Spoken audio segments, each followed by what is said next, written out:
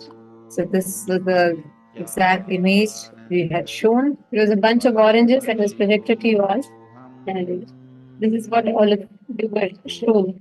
So how many of you have manifested?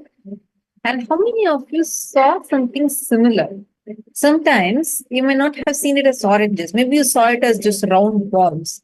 Or maybe you saw it as a group of something, like a bunch of something that is kept. Or you saw a blurred image. Or you just saw the color orange. How many of you saw something similar? Please do let us know.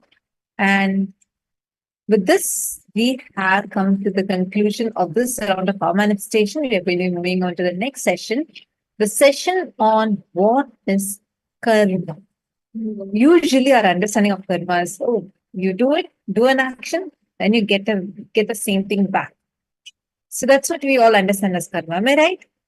But what did we tell you? Karma has, I can't say nothing to do with action, but your action is not the main thing that repeats, and that's not what karma is.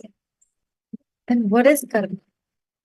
It's actually breaking the normal line we have what karma. So what exactly is karma? How does it work? And why is it important that we know what karma is? Let us now listen to the revelation from Swamiji on what is karma.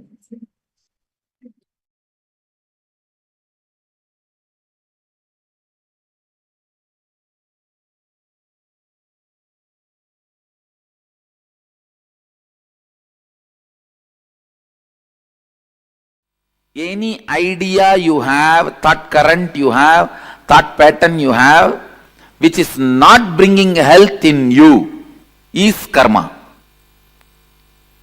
Wealth, any thought current, any thought pattern you have, which is not bringing wealth, what you want to cause as your reality in your life is karma.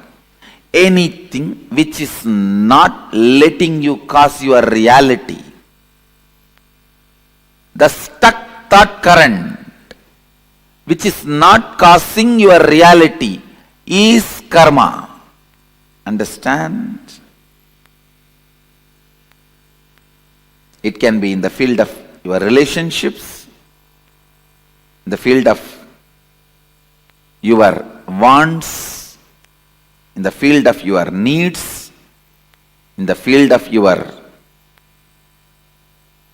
contentment, in the field of your completion, whatever may be the field, in any field, the thought current in which you are stuck,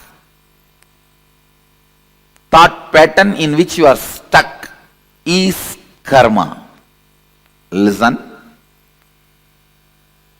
It may be a beautiful, profound, logically convincing theory which you read in a great spiritual book or heard from a great spiritual teacher.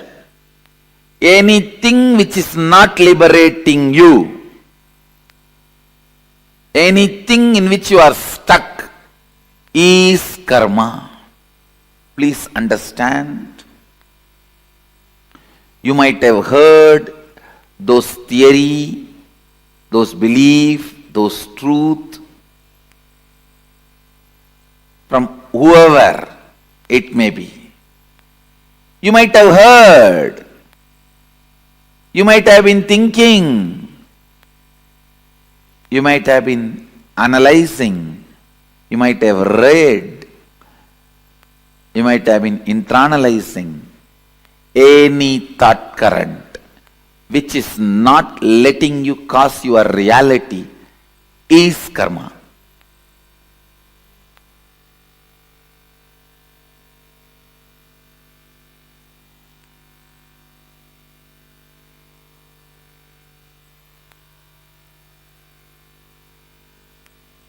There may be tons of books you would have read on medicine, but if you are not out of disease, the thought pattern, thought current you built with all your knowledge is only karma.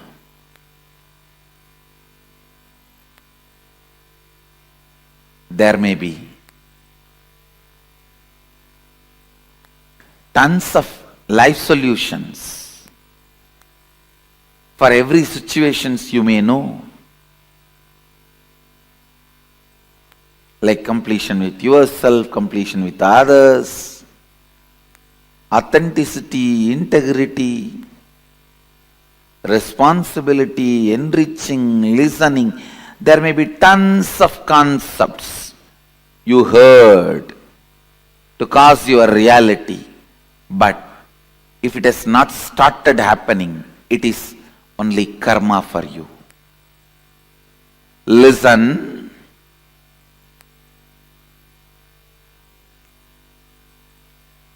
It means still somewhere your logic is not opened up.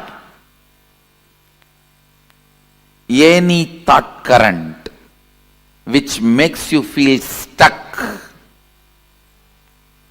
suffocating, caught, is karma. You may know about completion, incompletion, authenticity, integrity, responsibility, enriching, causing, living Advaita, everything. You might have heard all those concepts, enjoyed them logically, but if you are still stuck with some thought pattern which again and again brings you back to the same state, if you have not caused your reality, be very clear, all these thought trends and thought currents and definitions, everything is just karma for you.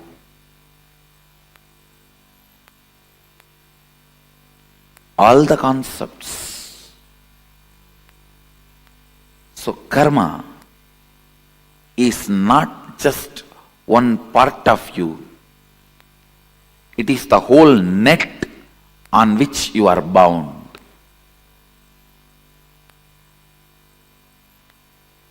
Anything which raises you to the next level, which gives you the push, breakthrough, is freedom, is completion. Understand? If you have come expecting definitions about karma, whether it is Pitridosha, Nagadosha, Sarpadosha, Snake dosha,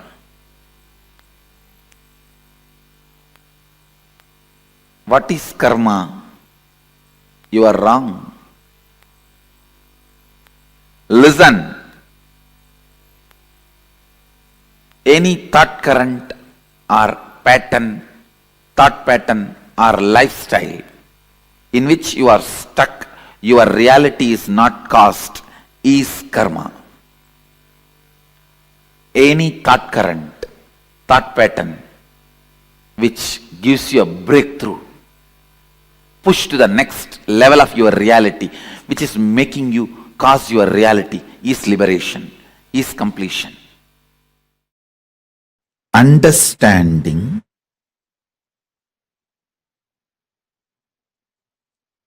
the cosmic flow of life, like karma,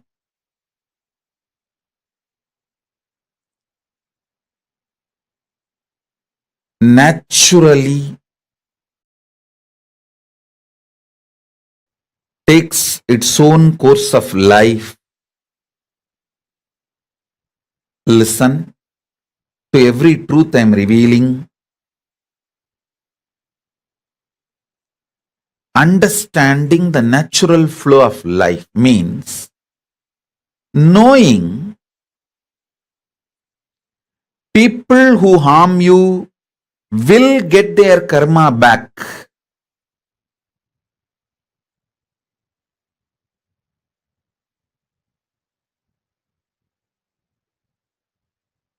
People who support you will get their punya back. If you do something wrong, you get the karma. If you do something wrong but you raise your consciousness, you can save yourself from the karma coming back. Understanding these few basic principles takes away tiredness, boredom, decision fatigue from your head. Listen, decision fatigue is nothing but cherished revenge, frustration by coming to a conclusion, world is not fair. Listen, when you feel world is not fair, you block the flow of energy through you. You block your Shakti. You fall into frustration. Naturally, that leads to decision fatigue. Understanding world is just dharmic. Having simple eyes to see how the karma comes back, how nobody can escape from good or bad. Understanding this basic truth takes away all decision fatigue, frustration, anger about life, vengeance you cherish about people and life, known, unknown, all that just taken away. You become a free channel for energy to flow.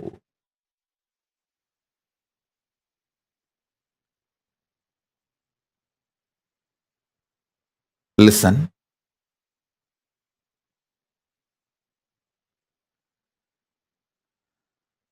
Knowing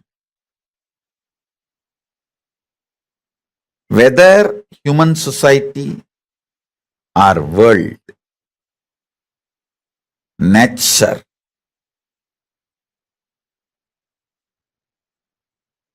everything known and unknown flows as per Dharma. I tell you guys, it is this clarity,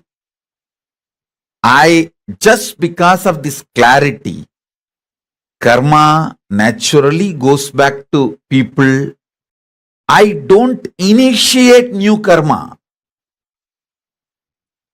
See,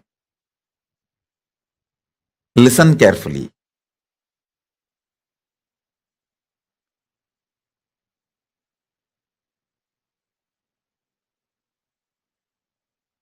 This is one of the biggest confusion. All those so-called logical brains. People try to tell, maybe, see, when I tell them, hey, don't kill the goat and eat, next janma, the goat will come as a human being and kill you and eat. They say, maybe Swamiji, last janma, the goat killed me and ate. That is why now I am killing the goat and eating. Stop initiating new karma. Then your Kundalini will be awakened. You will have the Shakti to see the flow of whole life.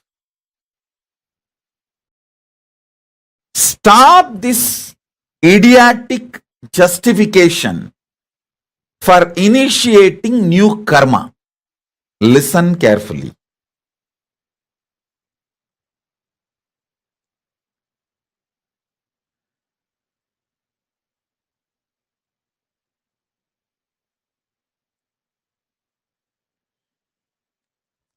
when I realized the flow of dharma and flow of karma, I stopped initiating new karma chakra or the karmic chains that has brought so much energy in me. So much energy, I tell you.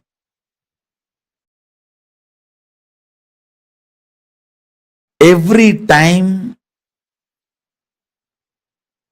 I start having larger visualization, larger plans, larger work. Every time when people try to hit me, persecute me, I flare up and become larger than their imagination.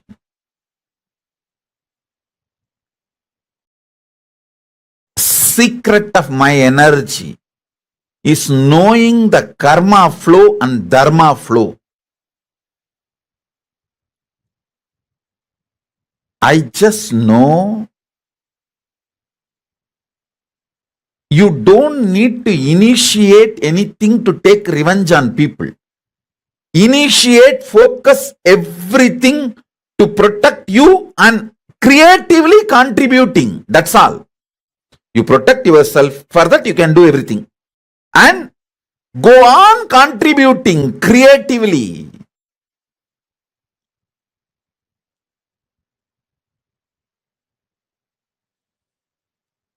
Even when I give a simple hug, it is absolutely creative. I just want to lubricate that being's inner space with my love and compassion and acceptance so it can flower into a beautiful, powerful being. Same way when I scream, I just carve that being to become a god in every level. I stop just with these two. Maximum I protect myself and I go on contributing creatively because I am assured inside me experientially about the flow of the dharma, flow of the karma. I do not have a cherished vengeance, cherished anger, cherished violence. All of you should know. You may not have cherished anger towards one person, but you may have a whole against the whole system. You may have a cherished anger and violence against the whole humanity, against the whole economical system, against the whole currency system.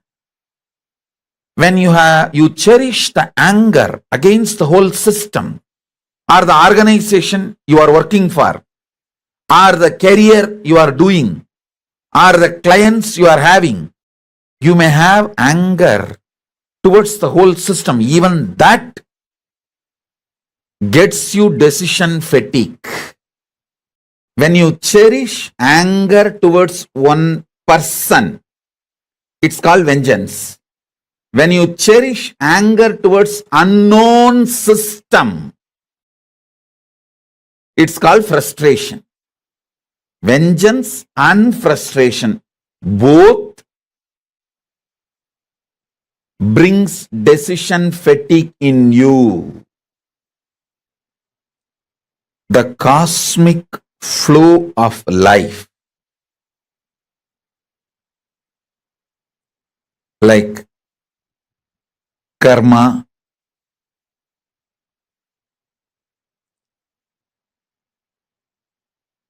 naturally takes its own course of life. Listen to every truth I am revealing. Understanding the natural flow of life means knowing people who harm you will get their karma back.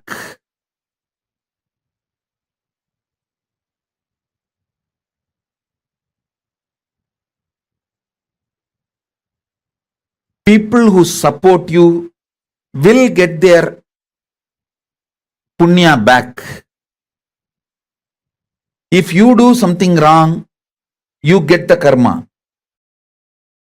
If you do something wrong but you raise your consciousness, you can save yourself from the karma coming back.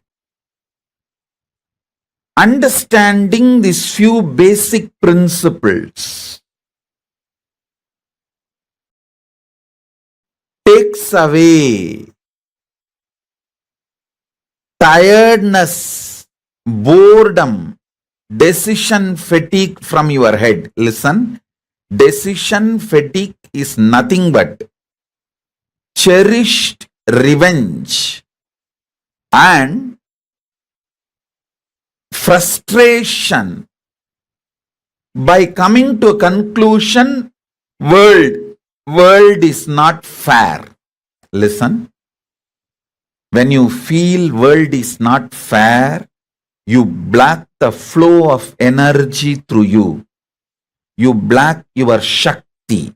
You fall into frustration. Naturally, that leads to decision fatigue. Understanding world is just dharmic. Having simple eyes to see how the karma comes back, how nobody can escape from good or bad. Understanding this basic truth takes away all decision fatigue, frustration, anger about life, vengeance you cherish about people and life, known, unknown, all that just taken away. You become a free channel for energy to flow.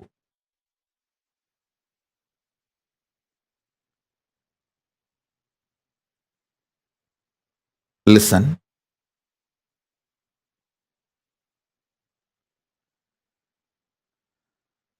Knowing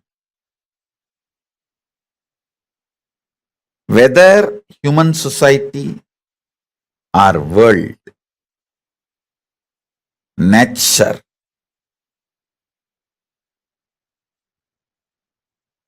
everything known and unknown flows as per Dharma. I tell you guys, it is this clarity, just because of this clarity, karma naturally goes back to people. I don't initiate new karma. See, listen carefully.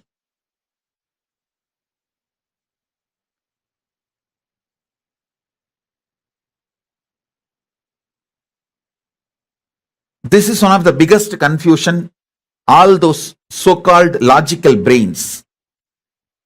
People try to tell, maybe, see, when I tell them, hey, don't kill the goat and eat, next janma, the goat will come as a human being and kill you and eat. They say, maybe Swamiji, last janma, the goat killed me and ate. That is why now I am killing the goat and eating. Stop initiating new karma. Then your Kundalini will be awakened. You will have the Shakti to see the flow of whole life. Stop this idiotic justification for initiating new karma. Listen carefully.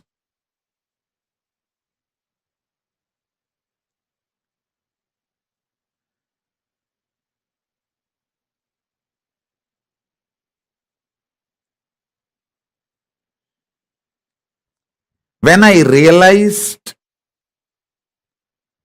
the flow of dharma and flow of karma, I stopped initiating new karma chakra or the karmic chains that has brought so much energy in me. So much energy, I tell you.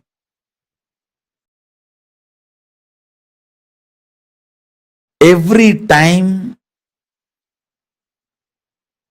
I start having larger visualization, larger plans, larger work. Every time when people try to hit me, persecute me, I flare up and become larger than their imagination.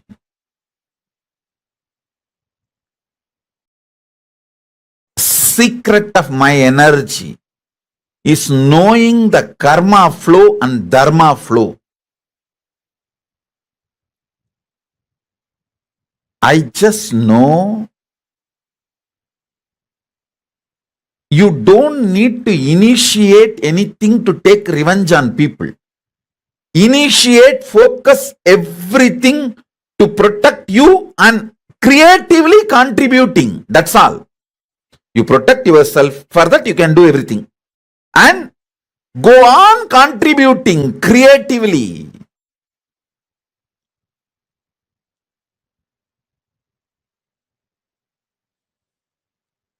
Even when I give a simple hug,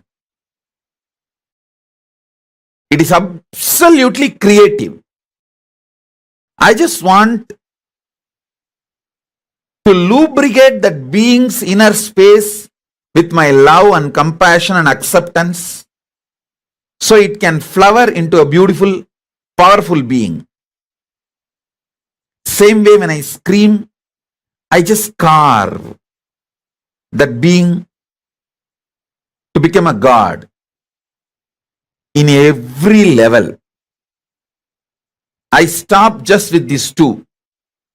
Maximum I protect myself and I go on contributing creatively because I am assured inside me experientially about the flow of the dharma, flow of the karma. I do not have a cherished vengeance, cherished anger, cherished violence. All of you should know. You may not have cherished anger towards one person, but you may have a whole against the whole system. You may have a cherished anger and violence against the whole humanity, against the whole economical system, against the whole currency system. When you cherish the anger against the whole system, or the organization you are working for, or the career you are doing, or the clients you are having, you may have anger towards the whole system. Even that gets you decision fatigue.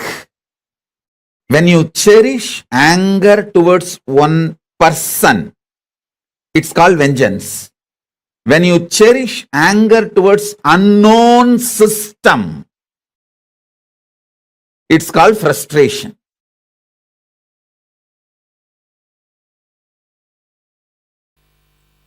The thought pattern which you don't enjoy, which you already feel it is outdated and which is constantly suffocating you, shrinking you, is sanjita karma. And the thought pattern in which you feel you are stuck, but you are able to cause few things as your reality in your life, that is agamya karma. But because you want to cause one or two things in your life as reality, the thought pattern you accept brings untold, unimagined, unexpected bondages, side effects, after effects in your life, that is called agamya. Listen.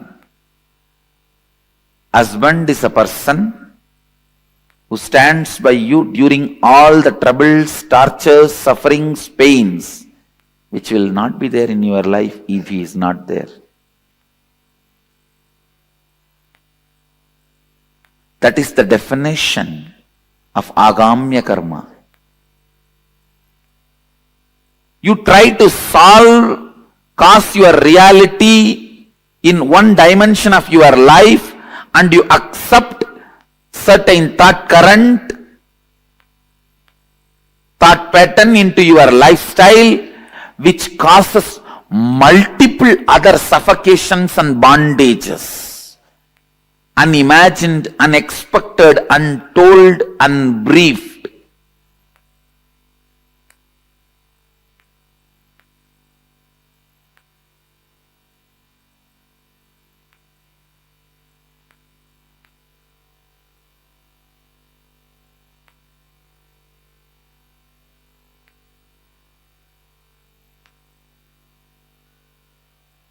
Understand?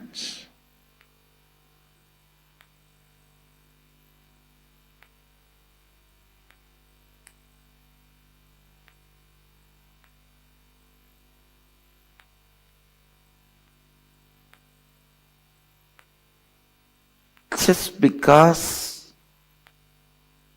you want to own a home,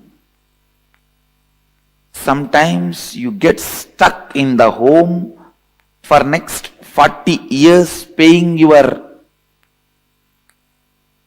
bank home loan.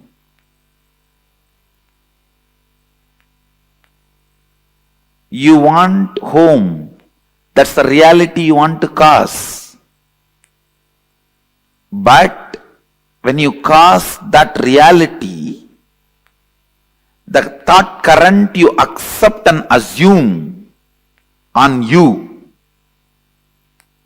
the responsibility you bring upon you, can suffocate and bind you in unimagined, unexpected, untold, unseen multiple ways.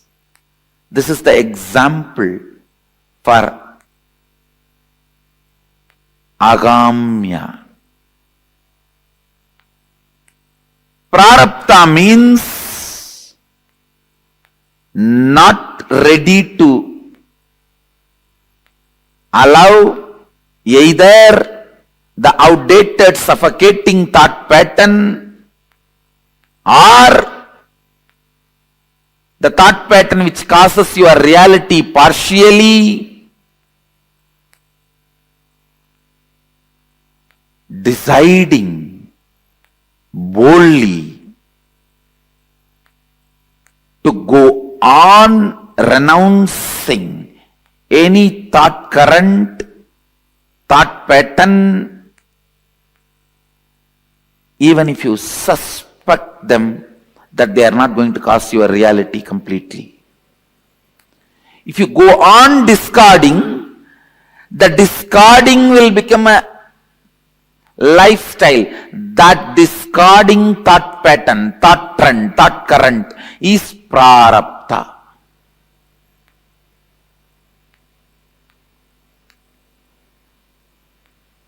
Means only exhausting. No more accumulation. Waking up to the reality. Any thought current, any thought trend cannot cause all my realities as reality.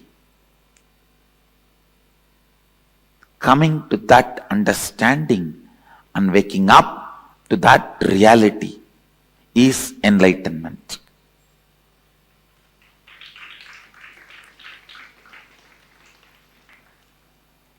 not ready to be stuck in any thought current is the liberated thinking current.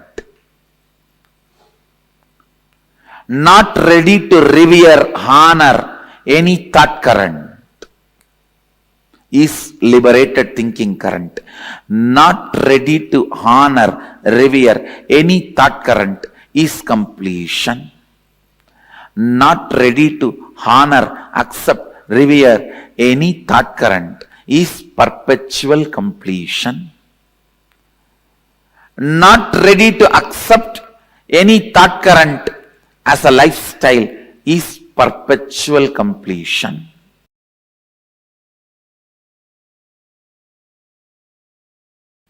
First statement, karma means that the effect of our actions will come back to us in the future. Myth. Karma means the effect of your thought currents will come back to you in the future till you complete.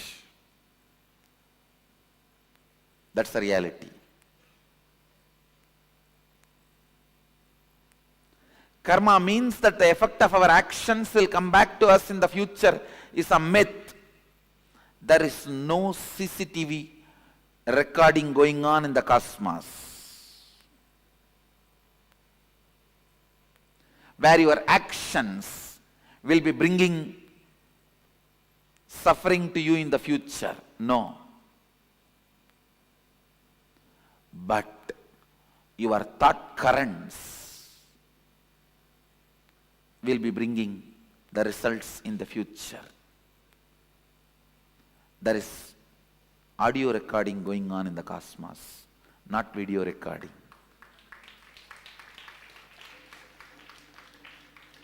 Video recording means your actions being captured. Audio recording means your thought currents being captured. Cosmos has only audio recording, no video recording. Understand, cosmos has no CCTV camera. It's only video muted camera, audio recording.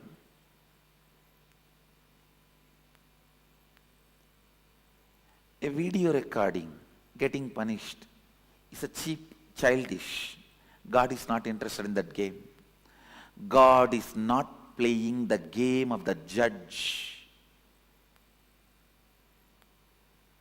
And there is no such thing as you will be judged, weighed based on your actions. That is childish, too childish, immature. If God is supposed to do the job, you don't need God. You have enough men who can just analyze the CCTV footage of your life and pass the judgment, whatever is required.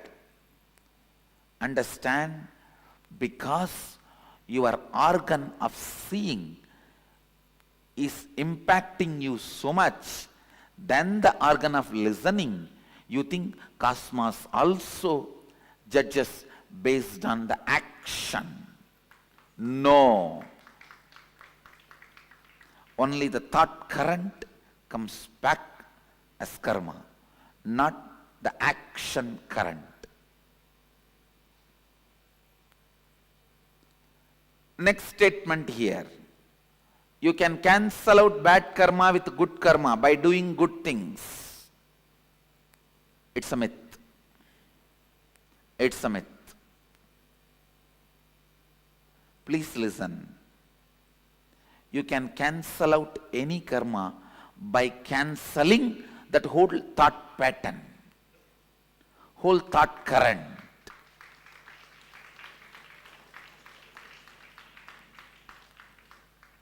If you are not able to give up even one small parts of your thought current and cause even parts of your reality, that is called bad karma, if you are able to break and give up on parts of your thought current and make parts of your reality into reality, that can be called as good karma. If you are able to break the whole thought current and go beyond that thought trend, it is called completion. So, good karma does not cancel out bad karma. Cancelling out happens only when you break from the whole thought current. The next statement, same action by different people will have different karmic effect. Yes, it's reality. Because the action is not responsible for the karma, it is the thought current behind the action is responsible for karma. Understand cosmos as continuous audio recording but not video recording. This statement, this truth will clear tons of your questions about karma.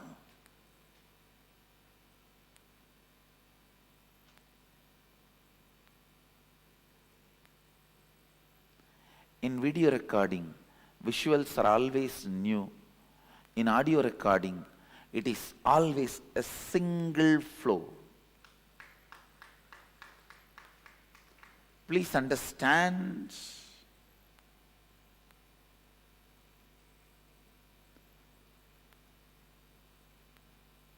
If your mind is audio recorded, don't ever think it will be a long hours together material. No, it will not be more than 5 statements, 24 hours.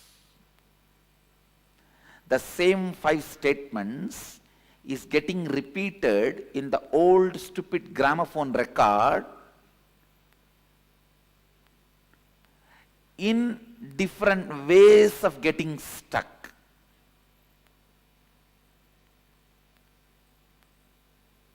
Just this one statement, I ate and like kaka biryani. I ate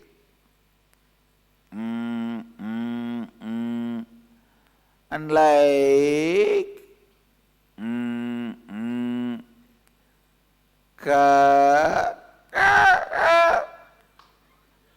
biryani.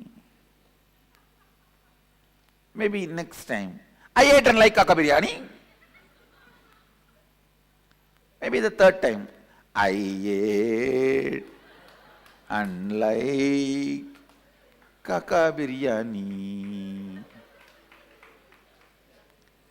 I ate and like kaka biryani.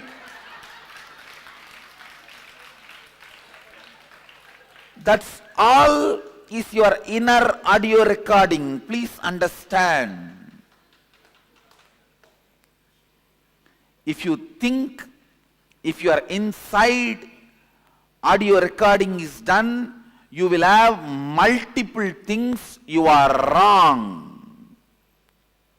You do not know you. The more restless you are, you think more thought currents you have. No. The more restless you are stuck in the same thought more number of times. Not more thought current.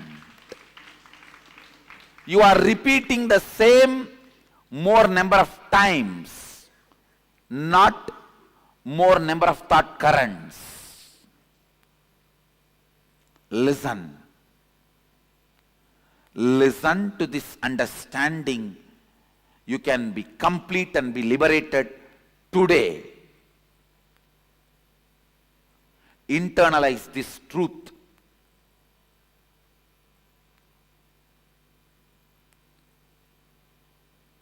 It is fresh out of the box definition of karma directly from Sadashiva.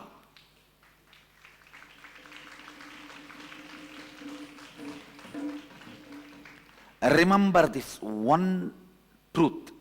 Your life has no video recording, it only has audio recording.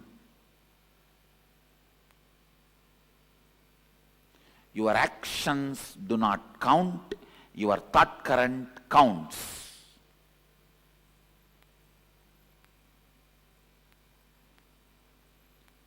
Your fight with your mother, or your fight with your mother-in-law, or your fight with your brother-in-law, or your fight with your daughter-in-law, or your fight with your son-in-law, or your fight with your granddaughter does not count.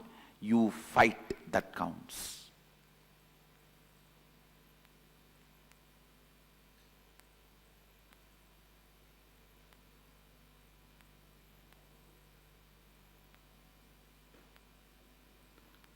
Same action by different people will have different karmic effect. The statement is true. Next statement. Karma cannot be changed.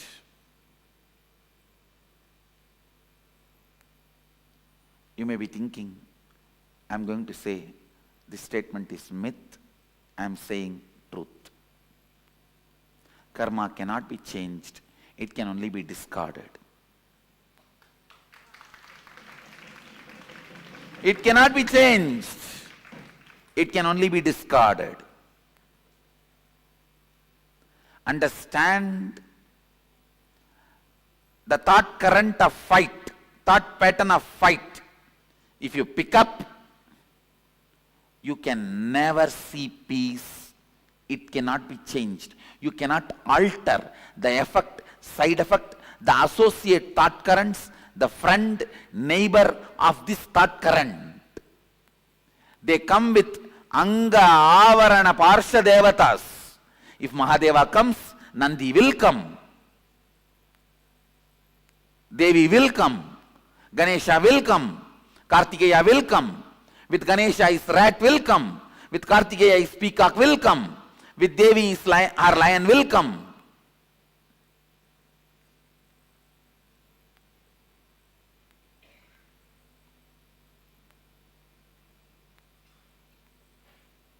You can't change it.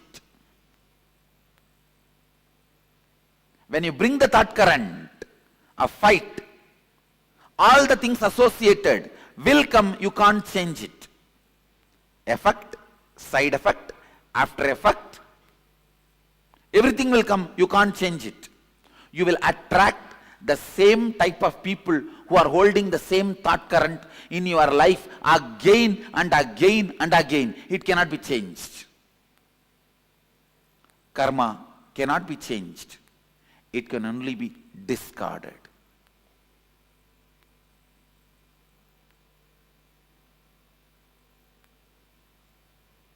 The good news I have for you is karma cannot be changed. The great news I have for you is karma can be discarded.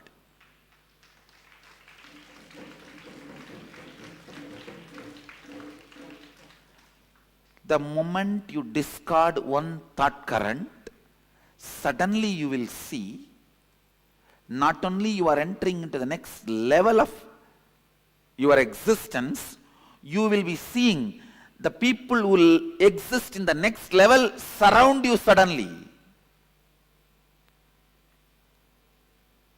It is literally like Indian movies, how the moment you fall in love, the scene changes. The dry land around you becomes a green grass bed, and the electric pole around which you are standing and talking in your stupid cell phone becomes a great Devadaru tree, and the dog which is pissing around that electric pole becomes a cute pet Pomeranian, and you just run around the tree.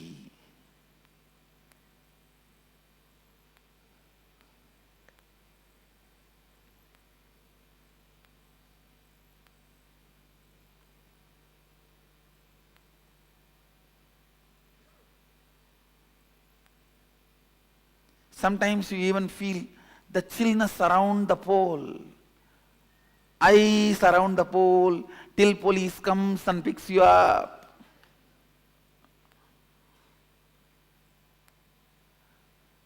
If you are just running around the electric pole, what else do you expect?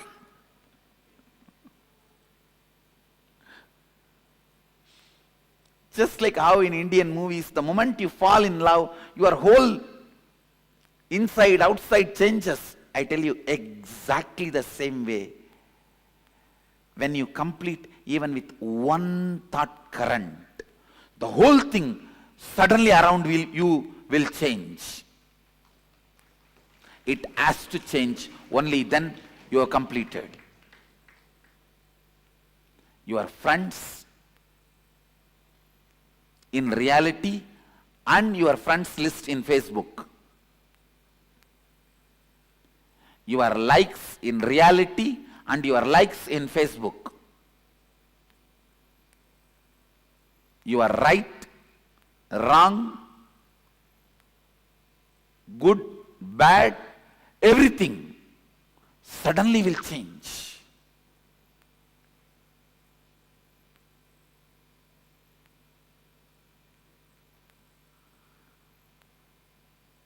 You will have such big breathing space.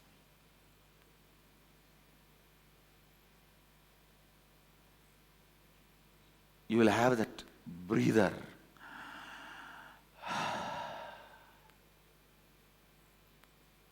Suddenly the feeling suffocated, collapses, crashes.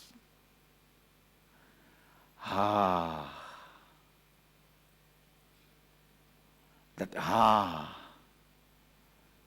becomes the music of your whole being.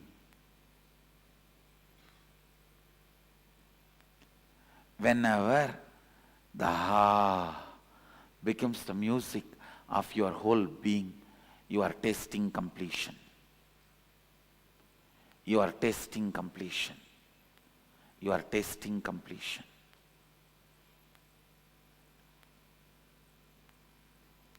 Next statement. I will not accumulate karma if I do nothing. Do I accumulate karma through action or do I burn karma through action?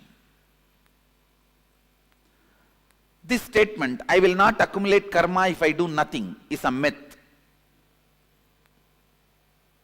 Listen, because there is no such thing as doing nothing. You can't. You don't know that space. When you achieve that space, you will not be making the statement, if I do nothing. You will make the statement, if I be nothing.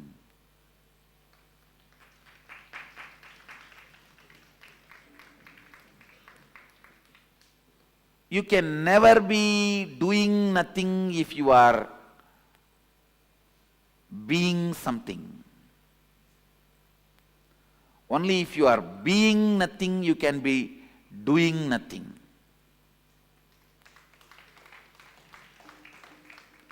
So there is no such thing as doing nothing.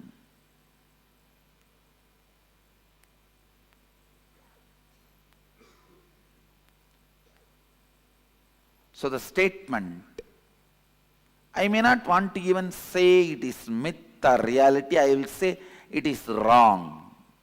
The statement is wrong. If you make the statement, I will not accumulate karma if I be nothing, it is reality.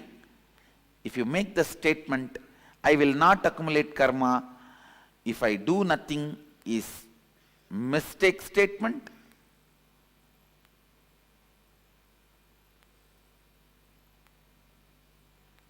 If you make a statement, I will not accumulate karma if I am doing nothing, is a myth statement.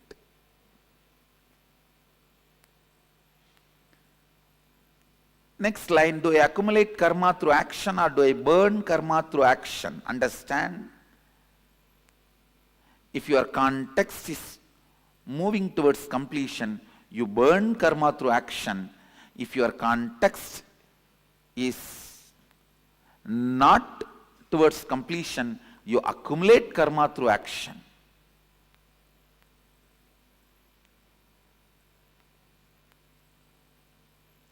Whether you burn karma through action or accumulate karma through action is dependent on how you hold you, the context you set for you.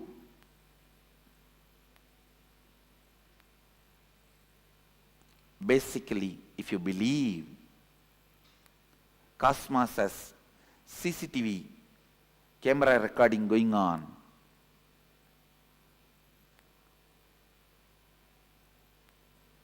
you will be accumulating karma by action, because that kind of a faith will lead to that kind of a thought current and action flow.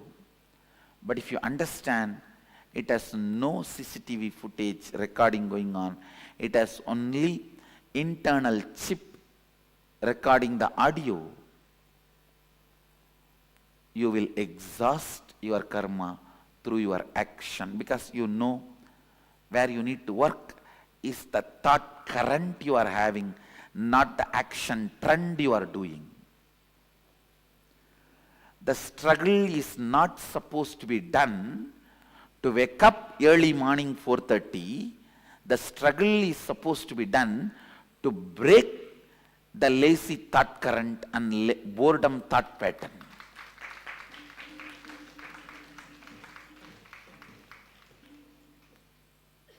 Unfortunately, when you believe the CCTV footage,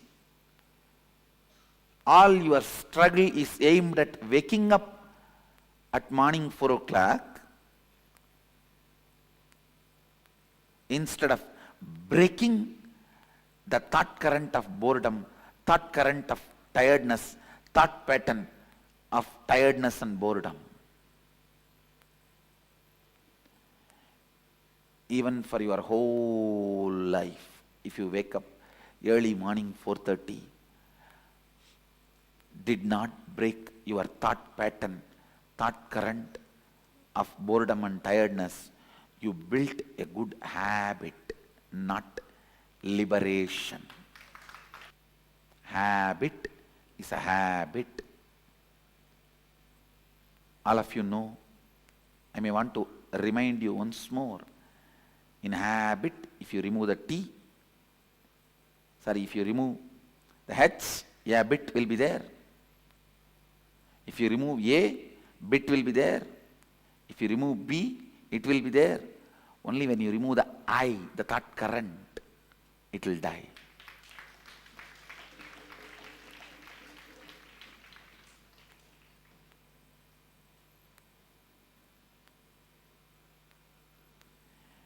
Even if you work whole day in Microsoft, did not complete with that thought current of feeling bored and tired, understand, you will just feel stuck and feel exploited, sucked and die by 45. After 45, if something is left in your body, that may be much worse than death.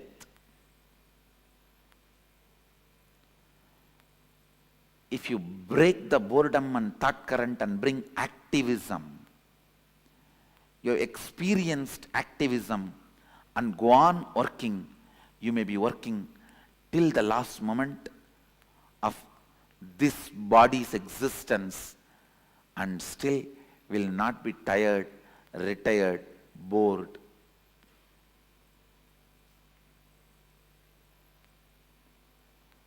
If you are bored, bore yourself and your thought current. If you are bored, bore the thought current of feeling bored.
what is karma? Wow, such a powerful breakthrough revelation Swamiji has given. How many of you felt like so powerful breakthrough revelation Swamiji? This is like a super duper, like a myth busting session, because usually karma, the first thing we all think is, oh, okay, these are the set of actions I did, and therefore these are the repercussions I'm having because of that. Right? We will always associate it with actions, set of actions, and we think these actions and these are going to be the results. And we always associate karma to be based on our actions. But what Swamiji is revealing is karma is any thought current, suffocating thought pattern, suffocating thought current, suffocating thought trend that you are stuck in, which is not letting you cause your reality. That is karma. And a very beautiful example that I click with what Swamiji gives for this aspect of karma is like, let's say you go and steal like maybe $10,000 from a multi-billionaire.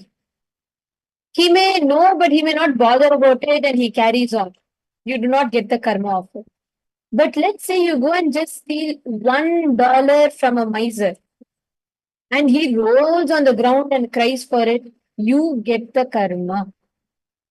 The action is not alone, it's not just the action.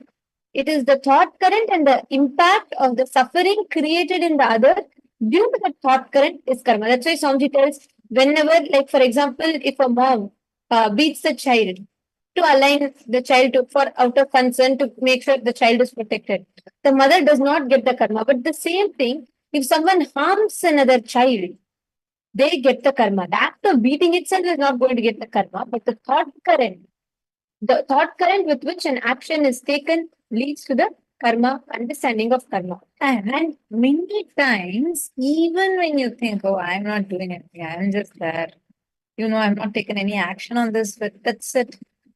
You might be thinking laziness is not a karma because you're not doing any action. No.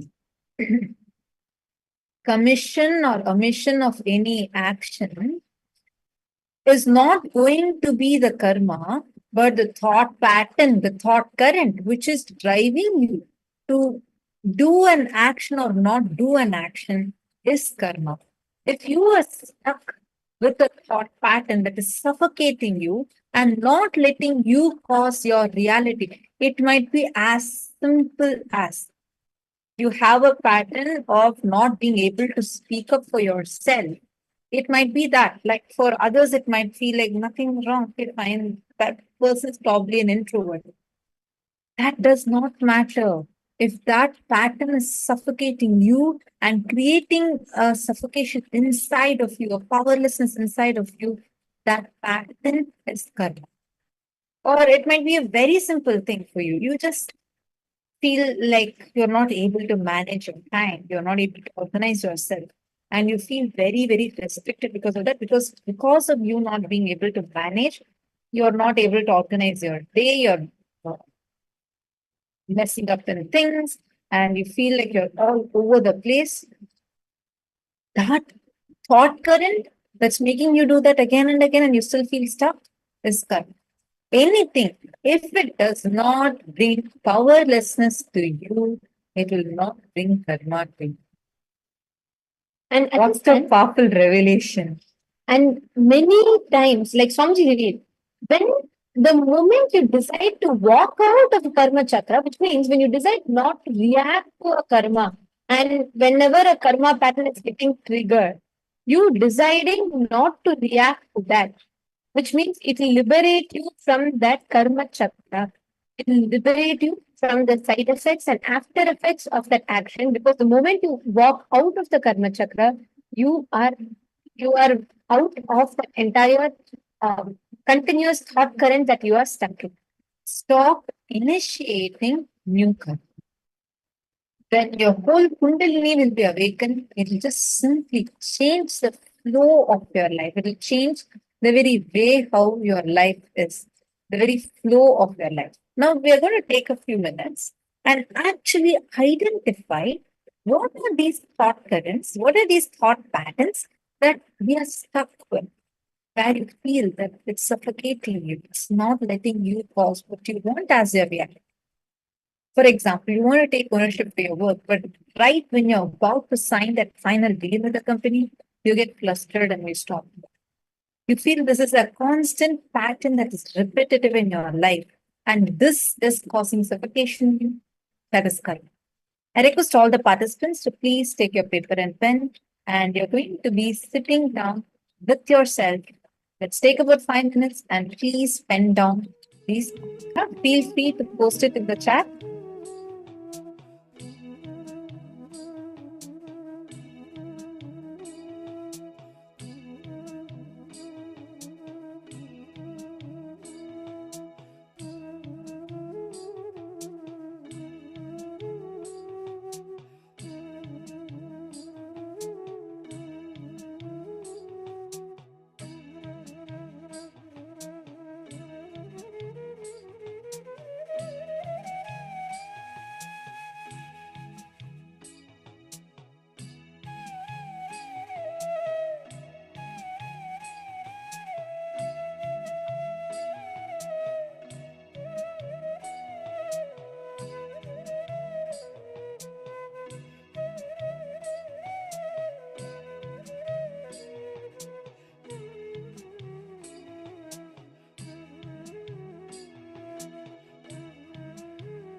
Hope all of you have written down the thought currents where you're stuck in.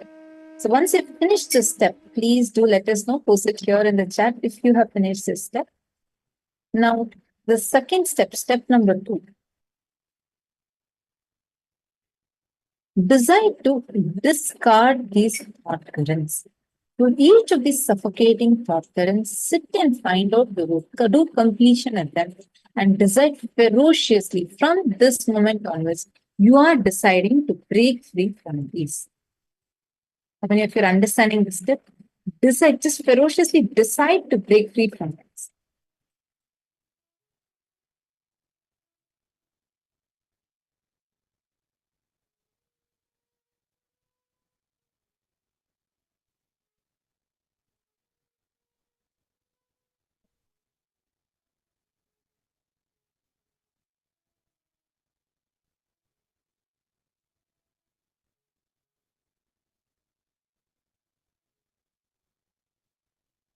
Any of you have any questions, feel free to post it now.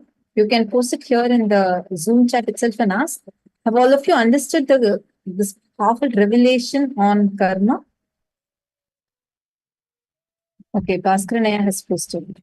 One of my karma patterns, postponing organizing, postponing paperwork, office work, then try to finish these quickly with irritating and restless mode and taking much long time to finish the actual work. By postponing in the end, see tremendous work is in front of you. Sometimes you will either busy or opportunity. Bhaskar Nair, thank you so much for opening up. I just want to tell you something here. Listen intensely. If you're able to hear me, can you show me a thumbs up? Okay, great. Understand. Postponing pattern. Swamiji says that is the worst sin. There's nothing else that is sin. Postponing is a sin that we do. It is directly against Mahakala Bhairava. You now need ferociousness. You need to be ferocious with yourself and decide for no more postponement. No matter what, I will not postpone things. Make a decision today. See, for all of us, we have some perceivable amount of time, 2.5 days. If you decide from now till next 2.5 days, I am deciding strongly. I don't want to postpone. The problem is we feel our patterns are cute. We feel it's okay. Inside our core, we feel like it's okay, it's fine. I have managed all these years with this pattern. Come on, it's okay. Why stress right now? This postponing pattern is very, very cunning. What it will do, in the last minute, always it will give us that feeling that we can manage things in the last minute and run things, it's okay. So it gives us that feeling. We feel that it's okay to live with that feeling. Are you able to understand here? Where at certain points, we feel it's okay to have this kind of a postponing pattern. And we feel that it's like, it's just part of my life. What is that? Or I have managed so many times. But when the situation comes, it's like, no, next time, I will not postpone it. I just don't want it. It's just too much to handle. But once again, when the pattern comes, when it hits you, what you'll do? You'll be like, it's fine. I still have 3 more days. I can do this later. I can still take this. I can do this work a little later. First, let me finish this and then let me do that. Correct? So we go on struggling, suffering, and suffocating ourselves with this one pattern of postponement. But postponing is the worst suffering we give to ourselves. You first need to understand why you should not postpone. You need to first be clear how postponing pattern is direct enemy to your very consciousness. And only when you have the clear cognition, okay, I am not going to postpone. Swamiji says again and again and again. Actually, one very powerful incident Swamiji shared with Arunagiri Yogeshwara. Swamiji went and asked Arunagiri Yogeshwara, what is the worst thing in the world? So Arunagiri Yogeshwara said, physically, the worst thing is becoming obese. Mentally, the worst thing is becoming loose, like psychologically sick, like losing the mental balance. Consciously, the worst thing is becoming an atheist. Swamiji asked, Swamiji, is there anything worse than any of these? Arunagiri Yogeshwara revealed, postponing attitude. Postponing attitude is like a fish inside the ocean that just keeps postponing to open its mouth and dies of dehydration. Understand? Fish inside the water, inside an ocean where it's having plenty of water, but dies because of dehydration because it does not want to open its mouth. You may have the greatest of the greatest blessings in your life, but if you have postponing pattern, postponing is like a cancer. Without even our knowledge, it will kill us. In your inner space, will persistence is tapas. If you stop postponing, just have will persistence. Just decide from this point onwards. So far, there are many projects you might have postponed. You might have not been able to do it. You might have not been able to achieve it. And you have always faced this backlash because of the postponing pattern. You're clearly seeing it. Am I right?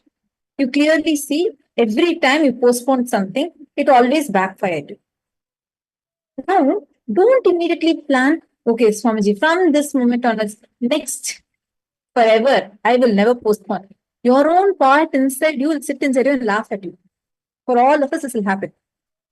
So don't decide like that, because that eternity time, we will not, our mind cannot perceive. Easily, you can perceive the next 2.5 days. The next 2.5 days is there in your hands. 2.5 days is clear perception that you can decide and you can be living starting from now. For the next 2.5 days is in your own hands. You can decide and you can do anything you want with this time that you have, the time frame you have in your hands. You will not be able to even declare, let's say, for 4 days, because immediately your mind will overwhelm you.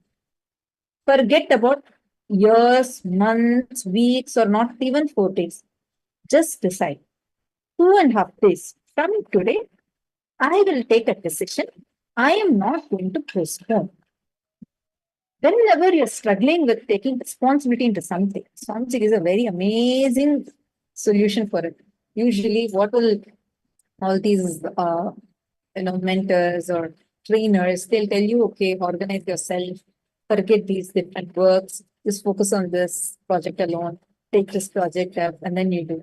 You know what Sanji's solution is? You're struggling with some work, take 10 more responsibility, add 10 more responsibility in your plate and do it. And be intense in all the 10. Simply, even what you're working on will be successful. Try it and see. Now, I request you to do this, Aya. You decide ferociously. You want to break free from postponing pattern. Am I right? Decide now. You some Guru Vaks already said. And some Guru Vaks you already have before you leave. Or maybe as a Sangha, Sang. There are Guru Vaks that are there. A few Guru Vaks. Decide you want to take intensely and take up your professional work that you have. Or just decide for next 2.5 you are going to be in. For me, something that really, really works once is actually talking to my Atma, talking to Swamiji through this Atmalinga. Because literally, I feel like even the times whenever I feel like postponing something, I feel like I don't want to do something. Like many times I'll feel like, okay, I just don't want to take the key. I just don't want to do it. So what I'll do is I'll go and tell Swamiji, I'll just take my appointment. I'll tell Swamiji, you ensure that I take Haritaki, you ensure that I'm doing this particular routine. Like sometimes our mind will convince us not to do it, right? So I'll just tell off. So exactly the time when I'm supposed to take, automatically I'll feel like Swamiji is reminding me inside me and I'll go and take. So it will be like literally Swamiji will be there with you. He will help you. In all this work, that whatever projects you want to do, Swamiji will help you. Take your Atmalinga. Okay, you decide ferociously for next 2.5 days. Are you very sure you want to break free from this? First, tell me that. Are you very sure? You're not going to treat your pattern cute and you really want this postponing to break. Okay, see, double thumbs up for you. Great. So now, decide strongly. Let me take up 10 more additional responsibilities apart from what I'm already having. See, this is all work what you're having. Plus, take some more things up on yourself. Don't feel overwhelmed and all. Become ferocious.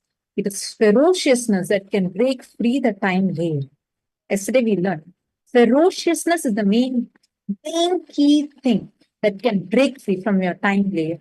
Postponement is sitting as a cancer even in your time layer and making you feel like you have so much to do and you're not able to get anything done. At one point, you'll feel so burnt out. At one more point, you feel like, no, I'm not actually doing anything. I have a lot of time in hand and just keep on postponing. So our mind plays this game within ourselves. Just decide ferociously. With that ferocious decision, sit now and actually list in this next 2.5 days. What all are the projects you're going to pick up? What all you want to do? Sit now and ferociously decide, Aya, and make a strong decision. It will awaken your Kundalini Shakti. And one more thing is, take your Atmalinga and just tell Swamiji, just speak, actually speak to your Atmalinga. Not just your telepathy, like speak out. If you want, make sure that no one is there in the room. Just speak to your Atmalinga. Tell Swamiji, this is what I want to achieve. And I really, really want to break free from this pattern. And sir, now, because you told Swamiji, I am taking 10 more things up. I don't know, but I want to do it. I will be intense. But you make sure this happens. You will see how Swamiji will be your best friend. He will be with you at every moment and you'll simply break free from this pattern. Okay, yeah?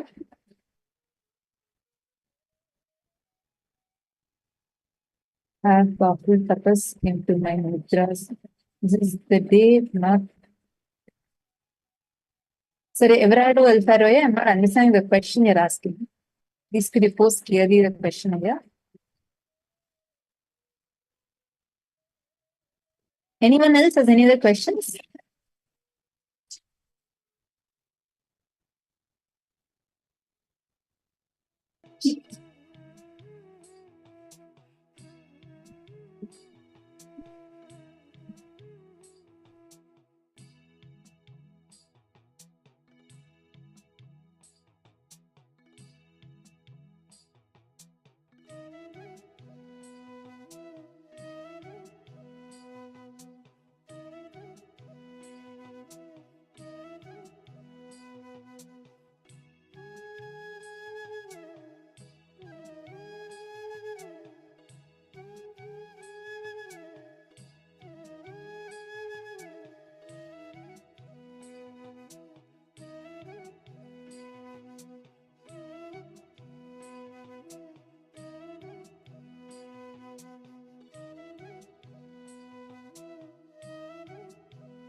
Yes. Hope all of you have finished. Okay, understand. Now, with the decision to not postpone, taking a powerful decision to not postpone and deciding to, when you decide, now, this moment, Swamiji tells, right, when your urge becomes urgent, even enlightenment will manifest for you in that very moment. Anything else, everything else, as long as it's a choice for you, you always feel like it's a choice, right? Whenever you want, you can get it. Whenever you want, you can leave it. As long as something is a choice for you, it will always cause suffering for you. How many of you have seen so many times in your life, as long as life does not make the situation that nothing else, there's no other option available, you won't take an action for it. How many of you have noticed this in your life? Like, for example, you need to make certain arrangement for the money to, let's say, as simple as maybe paying some loan, right?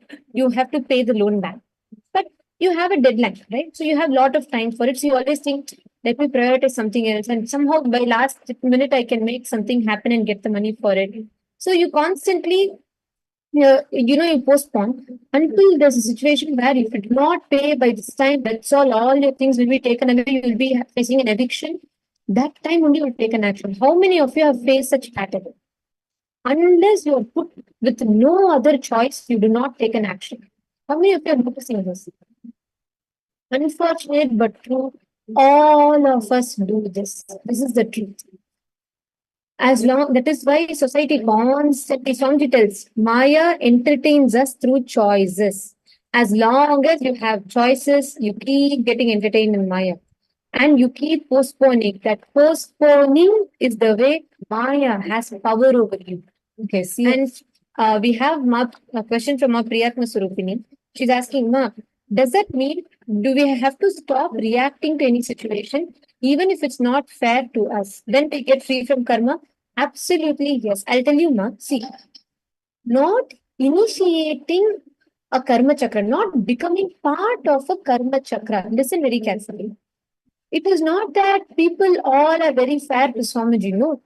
If you see, so many attacks, so many baseless persecution is put on Swamiji. But have you ever seen Swamiji engage in that? Listen very carefully. What do I mean by engage? See, whether you win or lose a battle, the moment you enter the battlefield, you've already lost it.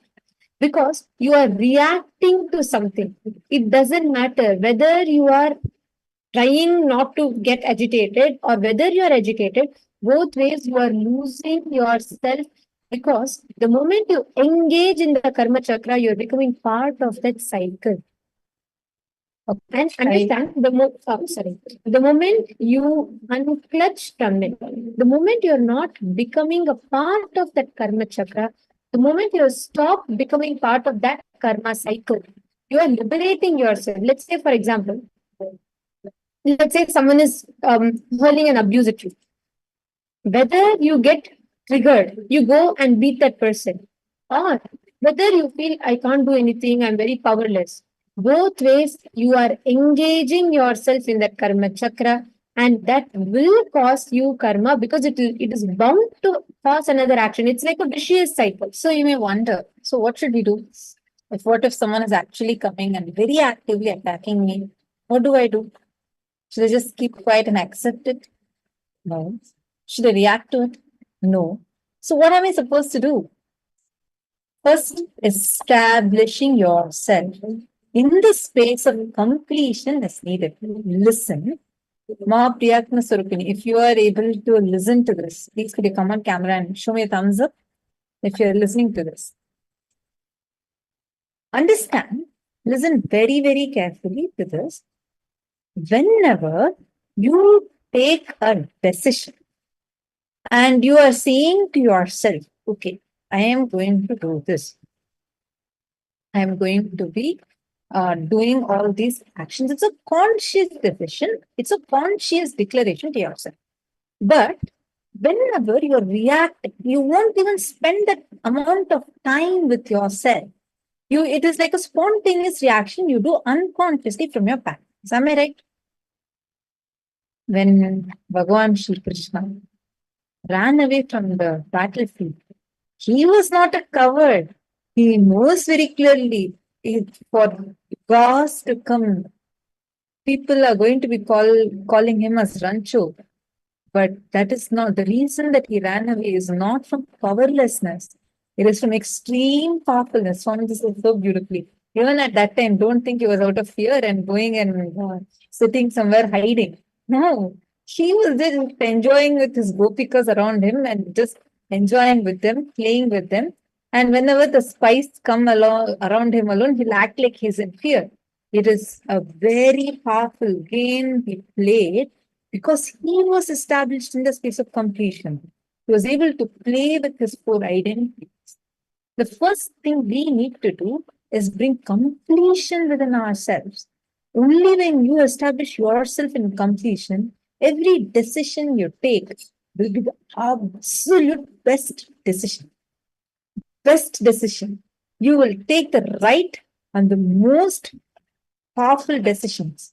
It will not be from unconsciousness. It will not be from a reaction. Instead, it will be from tremendous intelligence. It will be from a very powerful feeling inside you saying, you know, you are Paramashivoham. Swamiji is the one who is sitting inside you. When Swamiji's first person is the same first person who is in me, how will Swamiji respond in this situation? Let me respond. Start with that. It will suddenly you will start seeing change in everything. Then suddenly all the violence will start dropping. When the violence starts dropping, you will start moving from tamoguna to rajas and rajas to sattva. And from sattva, you'll suddenly become triguna atita and go beyond the gunas. Are you understanding more? If you understood, please do post in the chat. Okay, we are going to be doing the power manifestation and simultaneously one more question that has come. We are going to be answering that also. And also, Bhaskar Naya, I see that you have posted, you have written down. I just wanted to add here, if you start taking one step, take one step at a time. With this decision start, you may do like Swamiji tells, right? The moment you decide, you commit to Swamiji saying, Swamiji, I'm going to stop and stop postponing, I'm going to come for you. But 2 days you may come, third day you may come, fourth day you may miss. But again, you will say, fourth day Swamiji will come back. Create some or other situation to remind you to align yourself back. That is the power of having Swamiji with us, right? And with Swamiji that, you just now write it and also declare to Swamiji, tell Swamiji, Swamiji, this is what I want to do. This is how I want to make it happen. I may miss in between, but whenever I miss Swamiji, you please remind me and make sure I align back. Actually, you will see, this is what like Swamiji told, right? Whenever the guna, the decision you are taking, it is not having any reaction or incompletions based decision inside of you. When it is completely sattva guna or when it is guna theta. From this space, automatically Swamiji will come and he will himself make sure that it is happening. Whatever you want to happen is happening. So you just leave it to Swamiji. Commit, declare to Swamiji consciously and leave it to Swamiji. Swamiji will keep reminding you to align yourself back. And Everard Aya, you're asking what is tapas? One thing, Aya, for all of us, because Swamiji has already done the tapas, you taking an action, you sitting and doing tapas is not required, but what we can do as the best thing in us is going on aligning without postponing. Every technique that Swamiji has given, your decision to keep doing it without giving up, without falling into the trap of your mind, that is tapas. You're understanding? Okay. Now, we're all going to be entering into the power manifestation, and there are still few more questions. I know karma is a topic that we can go on discussing. Please feel free to ask your questions. We will be manifesting power, and simultaneously we can take more questions as well. Today, we are going to be manifesting the power of Kamacharitvam. Kamacharitvam means just through your will, your ability to experience yourself simultaneously, spontaneously in multiple different places. This is a science. Understand? You are not just a body. Your existence is called the Sachidananda Vigraha, where you exist simultaneously in every aspect of the universe. There's a very beautiful happening in Mahabharata, where after the war, like the war takes place. And during that time, one Asura, forget his exact name, I'll tell you, I'll Google and tell you. One Asura from the Kurus, the Kaurava side, right? He gets killed by Krishna, and he's like his basically he gets his limbs get cut during the battle, and Krishna guides Arjuna, and Arjuna fights with him. At that time, he gets the boon. So he sees when he starts realizing Krishna. So he asks Krishna, "You're telling about so much about dharma. How is it fair? You see everywhere around people are dying, and just because of this one fight, just for you, because you want the throne to be given to Yudhishthira, you're causing this whole battle. How is it fair? You're telling me about dharma. You're telling me that I'm siding adharma. How are you siding dharma?" Krishna gets questioned, and Krishna says, very beautifully, Krishna gives him the darshan, and he says the ultimate purpose of this, and he explains to him how it is to re-establish dharma. Then Krishna asks a very beautiful question to him. He says, "Who said that I am killing? Who said that? Who said that the Pandavas are killing, and who said that the Kauravas are dying?" And then Krishna initiates him and says, "Now look everywhere around you. You will realize ultimate truth." He sees every single soldier dying is Krishna. Every single soldier who is slaying others is also Krishna. Every single person who is suffering is also Krishna. Every single person who is causing the suffering is also Krishna. In that ultimate oneness, he says, every single atom, every single universe in that whole existence is Krishna. Then he realizes even he is Krishna. And then he realizes he has a vision of the ultimate purpose. And even to this day, Krishna, that temple, he is worshipped. Even to this day, that Asura is actually worshipped in a temple because Krishna blesses him forever to stand there and repeat the story of Mahabharata and his experience to remind the Dharma to people. And it's a very beautiful story. See, understand, in Hinduism, we have this science that you will be able to experience yourself simultaneously, spontaneously, in multiple places at the same time. It's a very powerful science. And all of us can experience this science.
See, understand this power, the ability to experience yourself simultaneously, spontaneously in multiple places is possible. In the Vijnana Bhairava Tantra, very beautifully Paramashiva reveals, Vaksiddhiv kamacharitvam bhavedvyasa yogataha yoni mudram param gopnya nadeyayasya kasyachit sarvatha naiva datavya pranay gantagatairapi. He says, for a person who has the will, the ability to manifest Vak Siddhi means telling anything, declaring something and making it happen. Kamacharitva, which is being able to move at any place by will. All of these are natural byproduct of their very existence. They will be able to manifest it just when they focus on their breath, the life breathing in them. See, understand, this power is basically where at the same time, simultaneously, you will be able to experience yourself in multiple places. Let us start with one quick round of it, okay? What I'm going to do is I'm going to be keeping an object in front of me. It could be any random object. And I'm going to request all of you to scan and identify what is the object that I'm holding in my hand. All right? Shall we start? So I'm going to take an object. And I have a random object that I'm keeping here with me. And I'm going to request all of you, all the participants, to scan through your third eye and identify what is the exact object that I have in front of me. Can I request all of you to sit straight now? Just close your eyes and do a scanning. You'll be able to clearly see.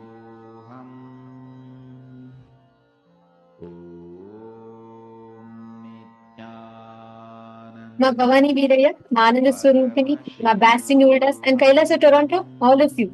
Scan. Say, actually close your eyes now. Forget that you are in Canada, you are in Toronto. Forget that, I'm going to be somewhere and you don't know how to scan. Don't close your eyes. First, come to the understanding. Swamiji said, we are consciousness. Consciousness pervades everything, which means you exist everywhere. Experience, like how Swamiji exists everywhere in the Chinmaya Vigraha. Same way, you exist everywhere. Just close your eyes.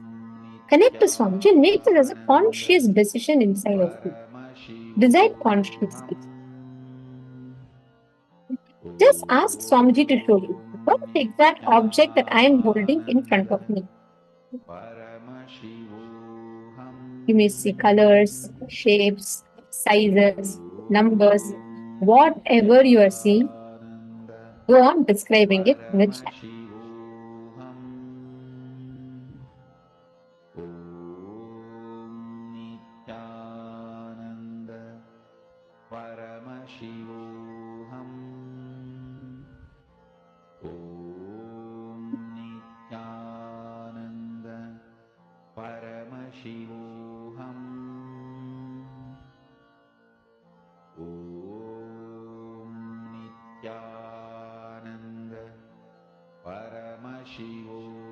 Connect with Swamiji.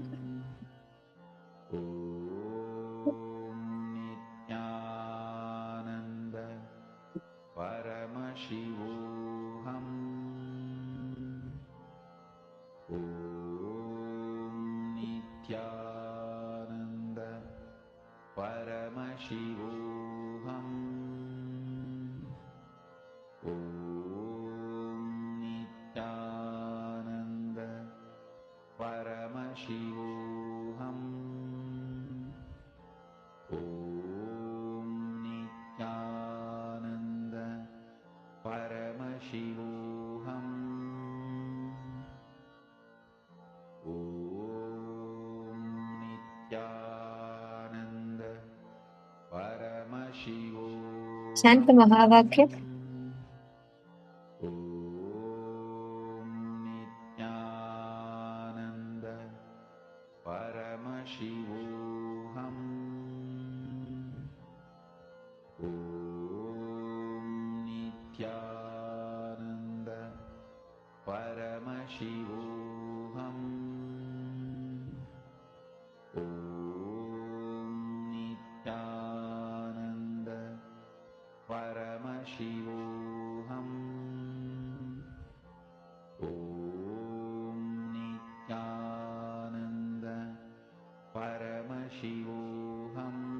Now, start describing whatever you saw to the third eye in the chat.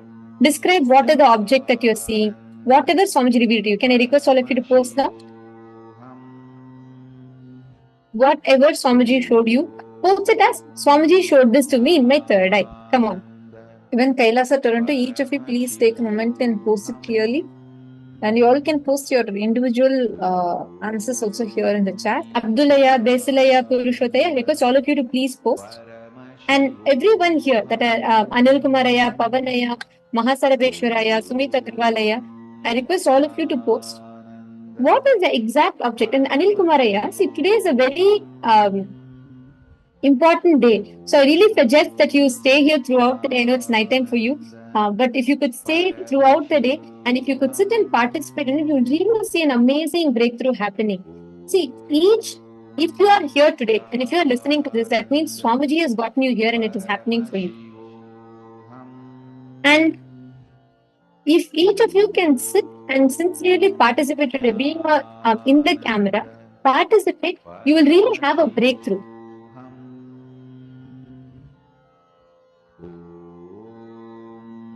Alright. So Vishwanathanaya has posted great. Bhaskaranaya, if you could post. And thank you, Anil Kumaraya. If you could please post whatever Swamiji revealed to you in the third eye. And Anil Kumaraya, throughout the day, sit here and participate. Actually, you will see you'll have a breakthrough. Understand, many times we are stuck without even knowing why we are stuck, where we are stuck. If you just sit and if you participate, if you listen to the powerful cognitions and have work on it sincerely, you will see a beautiful shift in the way life happens to you. And Vishwanathanaya, what else you saw? What other colors are you seeing? What else you're seeing? See it more clearly and post. Bhaskaranaya, what exactly you're seeing? Post it clearly. All of you put more and more details. And I request all of you to post, always post your answer as Swamiji is showing me. Can I request all of you to correct your answer, even if you've already posted? Please, can you all correct what Swamiji is showing you? Put it as Swamiji showed me. Swamiji is showing me. Pallavi Vakama has posted, okay? Ma Pallavi, you should tell Kiranai also to attend. Let Kiranai also sit sincerely, let him attend, ma. Then only it will work on giving him breakthroughs. So please, can you reach out to Kiranai and can you ask him also to come and sit? Ma Priyatma Surupini, Ma Ashni Gujadur, can I request all of you to please come in the camera and please post it in the chat, please. Ma Sharmeen News.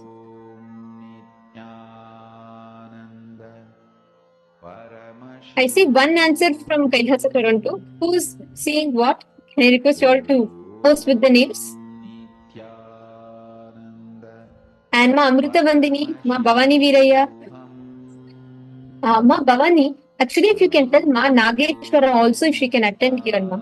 Really, it will give her a lot of breakthrough. See, many times we will be going through some situations, we don't know the solution for it. Again and again, we will see the same problem is happening. Again and again, the same solution we will approach, and we will be stuck in that loop, that vicious cycle. If you call her today, what we are working on, it will really give an amazing breakthrough from wherever they are stuck to have a complete shift in their very lives. So if it's possible for her to take out that time, it will really be great. It will really help her a lot to personally overcome all of that and have a breakthrough in life. Okay, I see different answers. That's it. Shall we verify?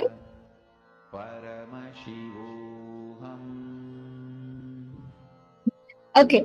So the exact object that I was holding is a Guaranteed Solutions book. You all can see. Vishwanathanaya, you have manifested spot upon. That's nice. That's good, Aya. And all the others also. Thank you for posting. That's beautiful. If you all can keep, I'm still not seeing all of you being proactively participating in power manifestation. So please make sure, even if you see something you think very irrelevant, let's say you're seeing an image of an elephant right next to me, that's fine. Post that. Whatever you are seeing, even it may logically not be possible. Like, how can there be an elephant? Why is an elephant image coming? But it is okay. Post whatever you are seeing through the third eye. That is what Swamiji is revealing through you. So please post that, and from that, start your manifestation process. So now we learned about what karma is, right? Now we're going to be entering the next section where Swamiji is going to be giving us techniques to have a karmic breakthrough. This is an important session because here you will be learning.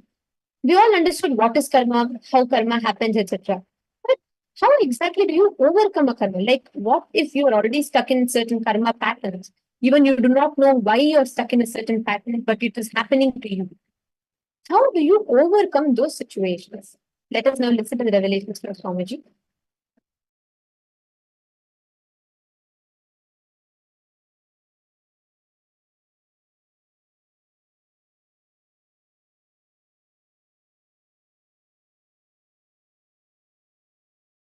Listen. recognizing the karma pattern in which you are stuck, thought current in which you are stuck, and deciding to liberate yourself from that thought current is vidya.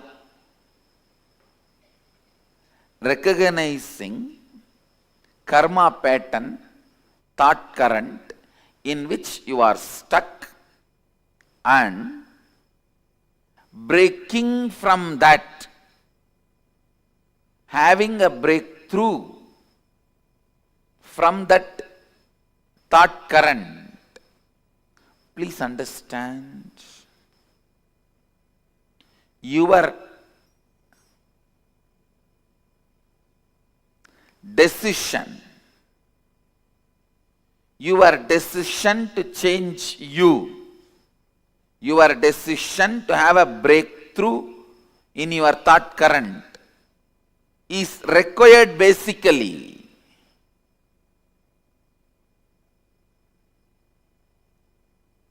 to have any breakthrough and have liberated thinking.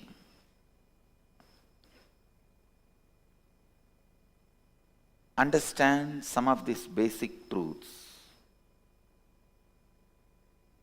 If you have a thought current which can cause some health issues, be informed that thought current can never give you fulfillment in wealth also, and it can never lead you to enlightenment also. It cannot give completion in any field of your life. Understand? I am not saying enlightened one will not fall sick. All I am trying to tell you is, when you are working towards enlightenment, if a thought current is bringing sickness to you, it will not be able to bring completion to you. Means, the thought current which you are entertaining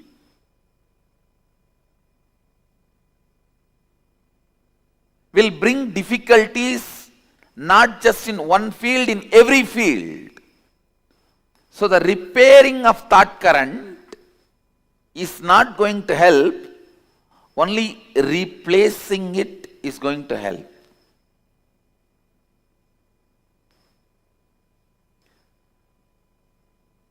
When you have a problem, do not suspect just your actions.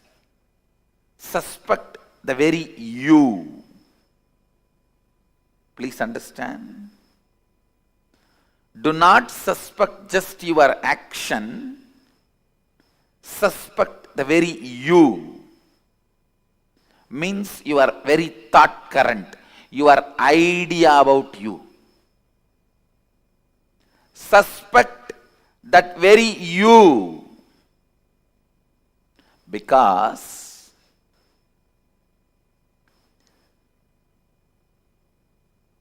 change, transformation,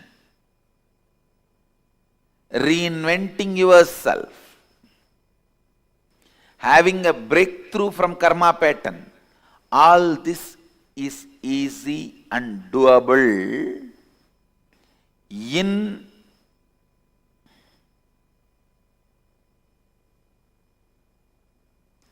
simple,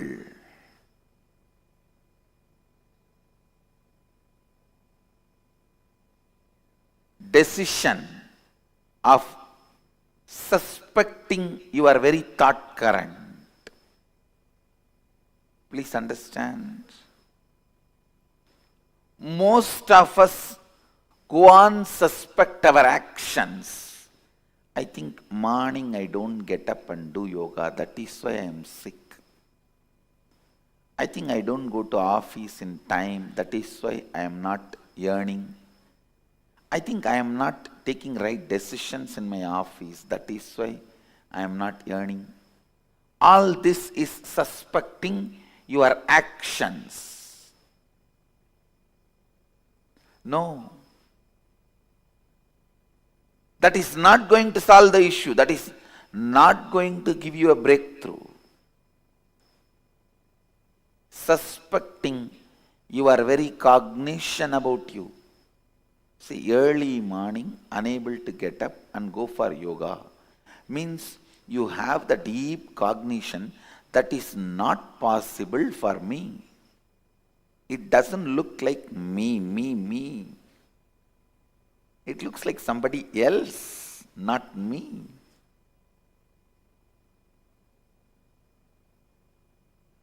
The man who can doubt his thought current will go beyond self-doubt.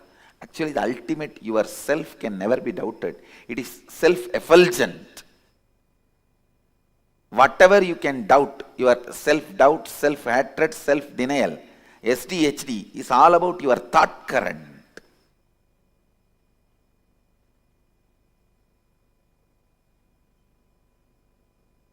You should doubt your thought current, which is creating SDHDs in you, and complete that SDHD. Self-doubt, hatred and denial. Please listen. Do not confuse the words. I am giving you the exact essence. The thought current which you are having about you, the cognition you carry about you, that is what you celebrate as you, even though that is not you. What you celebrate as you need to be doubted. And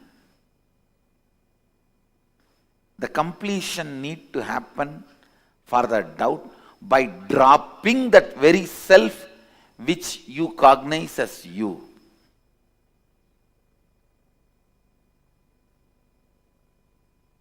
I tell you, if you are not able to get up early morning and go for yoga, it's very simple problem. Or I am giving you another one example. You are not able to run your life unless you get your morning tea or coffee. You are not able to relax unless you take out your stress on somebody else. Listen, it may look very simple issue. The simple issue can't be healed, completed, just by you attending to some of your actions. No. Understand? Don't think that morning not able to get up, that problem will be solved if you learn to become active in the early morning. No. It's not that people who don't get sleep early morning are enlightened beings. No. You need to dig out and complete that very pattern. You need to dig out and complete with that very pattern. Why you are not able to get up? Why you are doing what you are doing?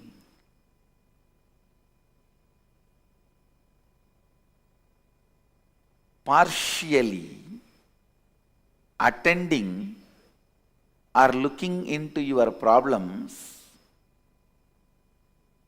will never solve the issue.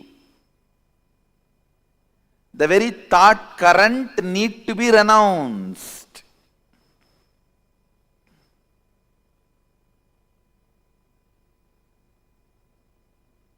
If you are having headache,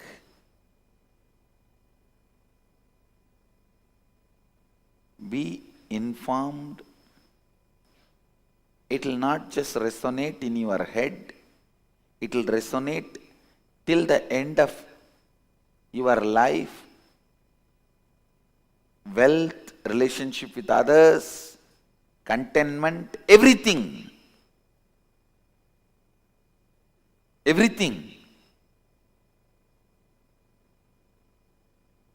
Because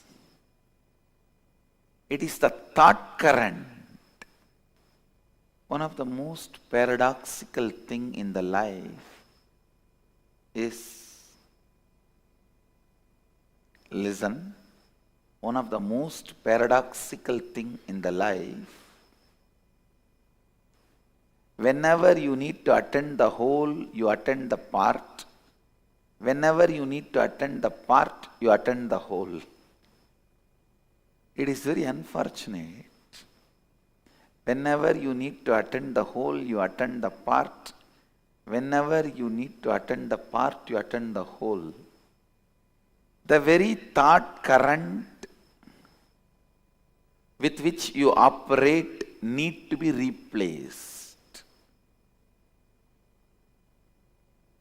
The very thought current need to be renounced.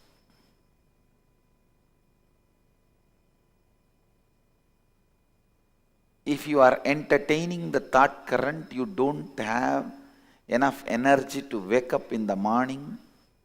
I tell you, even if you have billions of dollars, you will be constantly craving. You don't have enough money to do what you want. Because you do not know the power of the money which you already accumulated and having it. You will consider them as zeros and still continue to feel poor. I tell you,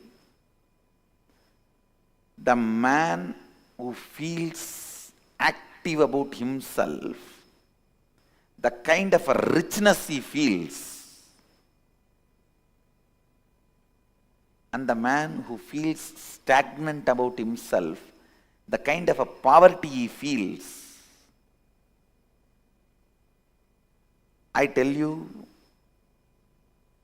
feeling stuck in your inside is the real poverty. Feeling stuck in your karma pattern. When I say feeling stuck, I define,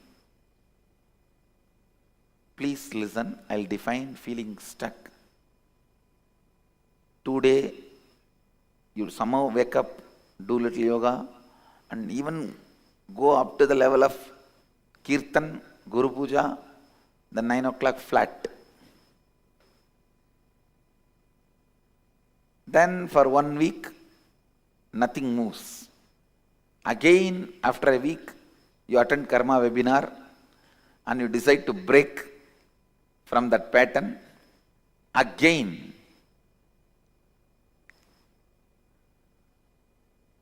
2 days, things move. Again, you are back to square one, sometime even square zero. This is what I call feeling stuck in the pattern. Feeling stuck in the pattern. Understand,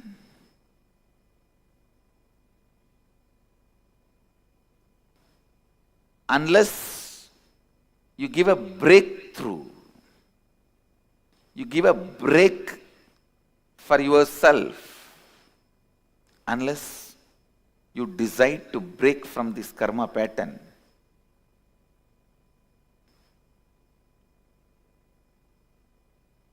completion never happens.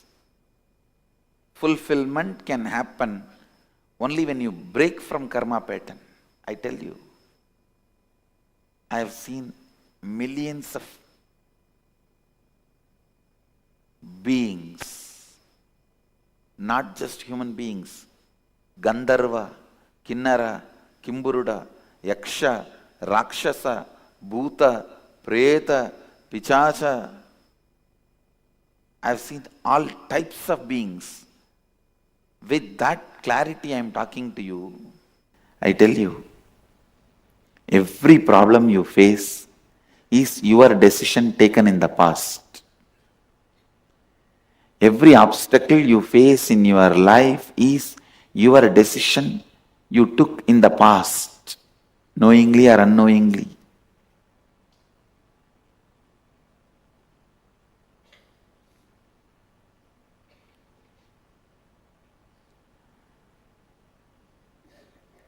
You can decide now strongly for life. You will see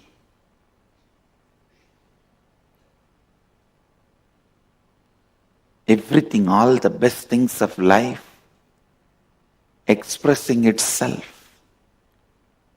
All the best things of life radiating itself. Upanishads are so clear. They are declaring there is no other way. Evam tvayi na anyatetosti na karma lipyate nare. If you want to be liberated from the karmas, there is no other way. There is no other way to be liberated from the karmas. There is no other way man can free himself from the bondage created by the deeds. Kurvan neveha karmani jijivishecha daggum samaha evam tvayinanyatetosti na karma lipyate nare.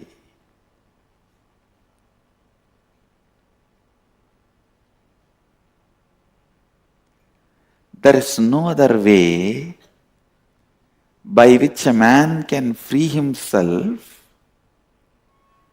from the bondage created by the deeds. Understand, if your decisions and actions have created certain bondage, only by deciding for life and acting, you will be free from those bondages. One more thing you need to know, even a laziness is an action by you out of your decision against life. So when you decide for life, the laziness, tiredness, boredom, hatred, anger, everything will melt down. Everything will be cleared. So, decide, listen, decide for life. Decide for life. Decide for life.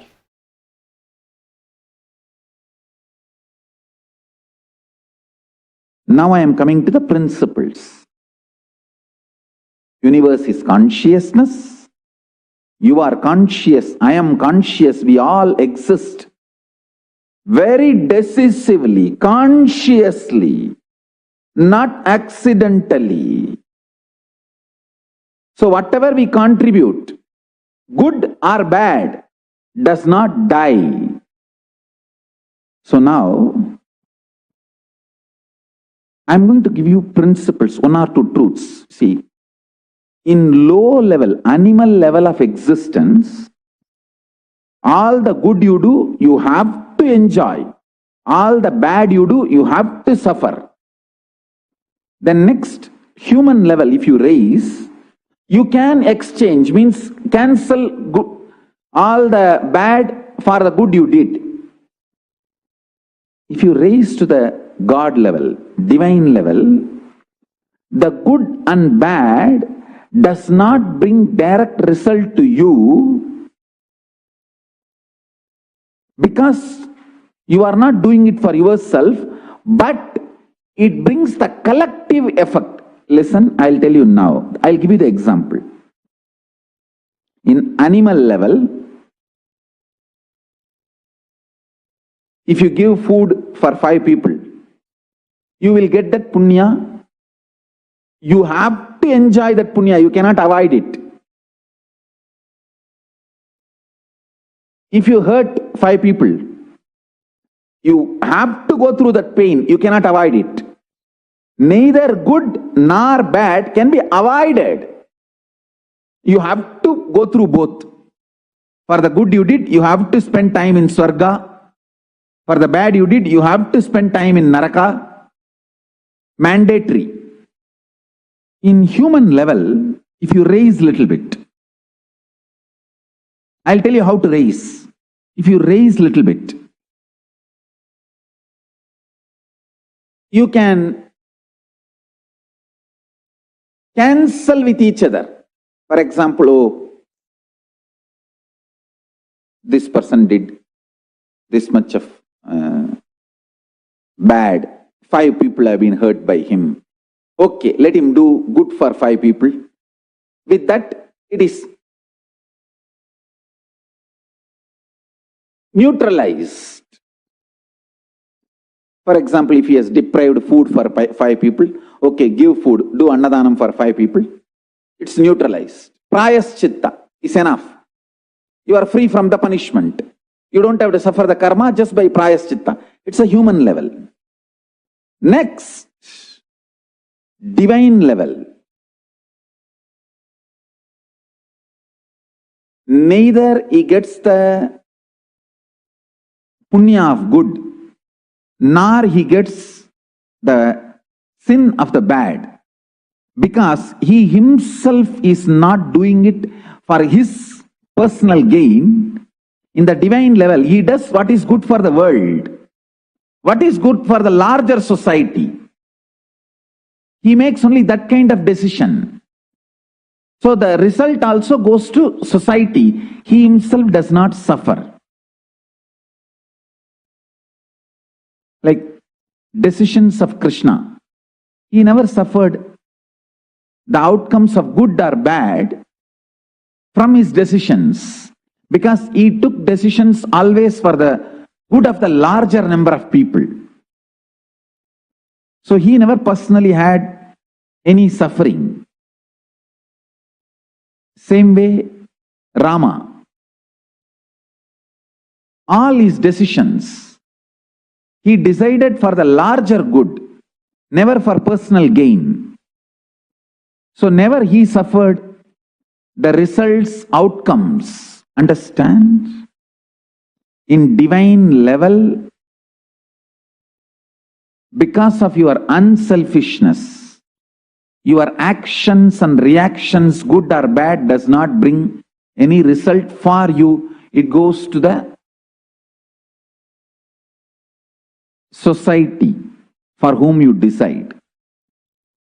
Now, I'll tell you how to raise yourself step by step.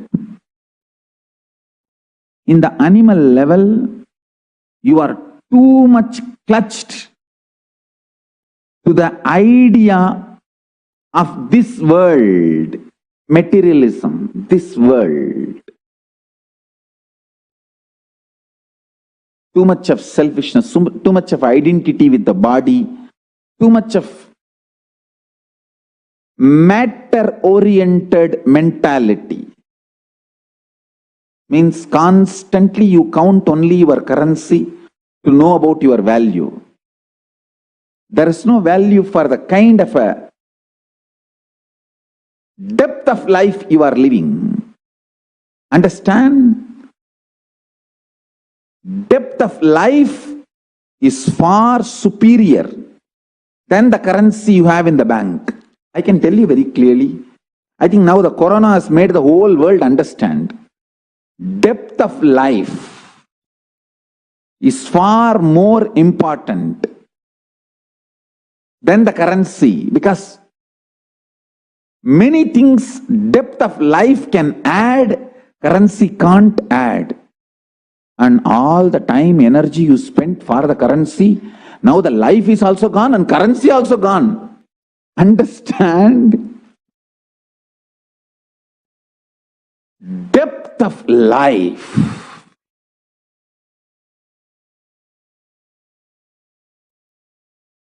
Depth of life is million times superior than the external resources you collected and kept. I tell you, the whole external resource, whole currency is what? Social contract. Now all gone.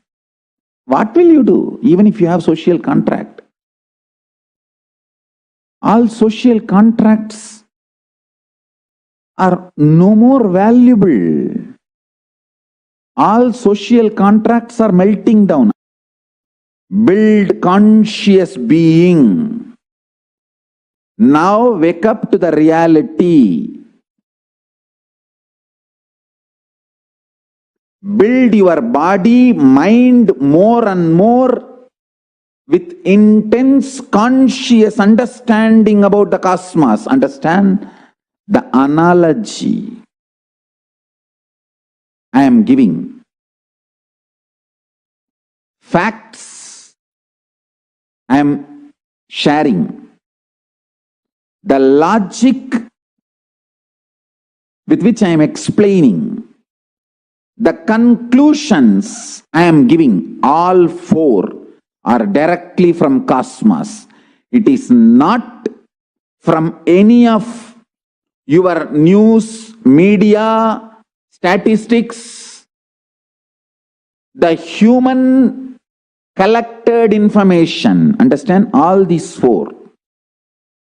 Analogy, facts, logic, conclusion. All the four I am sharing are from Paramashiva, cosmos directly. It is not dependent on any of the media, any of the news or fake news, or any of the analogy or the logic, or any of the model, the so-called researchers are using. I'll try to give you the understanding about karma in different dimension. How in the different spectrum of your consciousness, karma means different in your being. Please understand. Different spectrum of your consciousness, karma means different.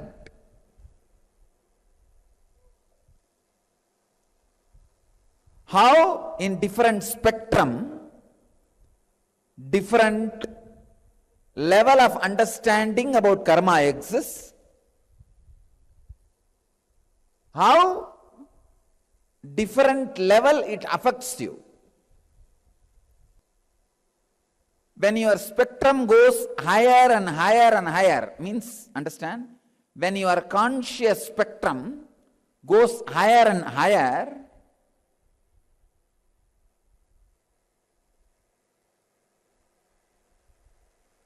your actions and reactions becomes more and more sensitive, evolved, conscious and spiritual. It does not kick you back. It does not bring suffering. Please understand.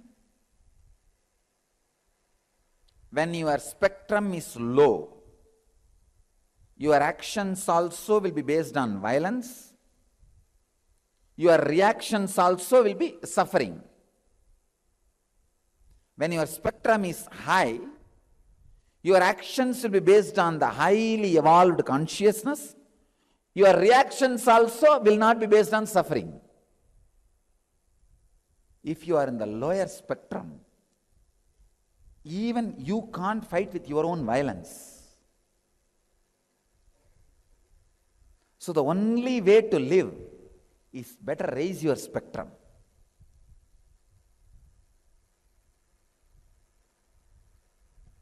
Raising your spectrum means constantly being aware. Constantly being aware. Understand? Do not do any action in 2G spectrum. Do not do any action from the low spectrum. Understand? If you are having violent mood, suffering, don't act. Don't take any action. Don't move your body with it.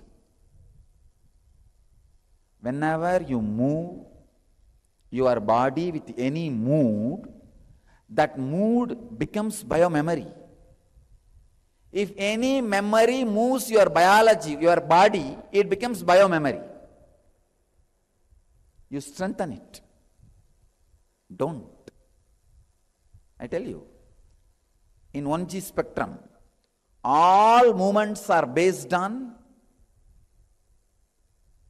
just simple ignorance. You don't even know. He does not even know why he is going and doing this. If you want the example for this 1G spectrum, 1G level, first level conscious, these coolies, rowdies, who go and kill people for money, sufaris, they call it suparis. If you just pay money, they will go and kill somebody. Why they are doing it? Even they don't have a clear idea.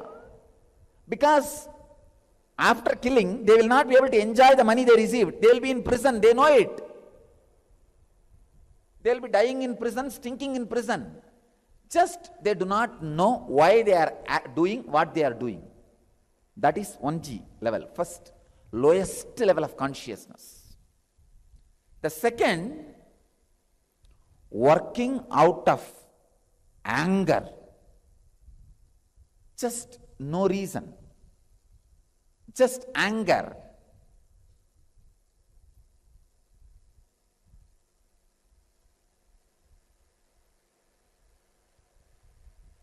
Even if I lose something, I don't care. He should not have it.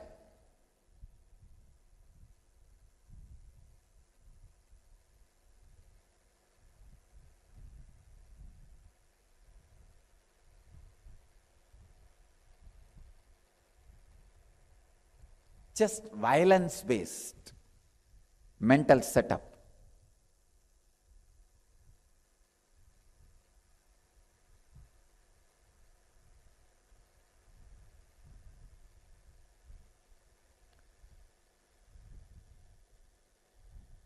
Even if there's no gain for me, I'll see that he is destroyed. This is the 2G mentality. That level of consciousness. Then the 3G works based on fear. Just to protect me, I should do all these things. 4G is just working on greed. For my expansion, I have to do all this.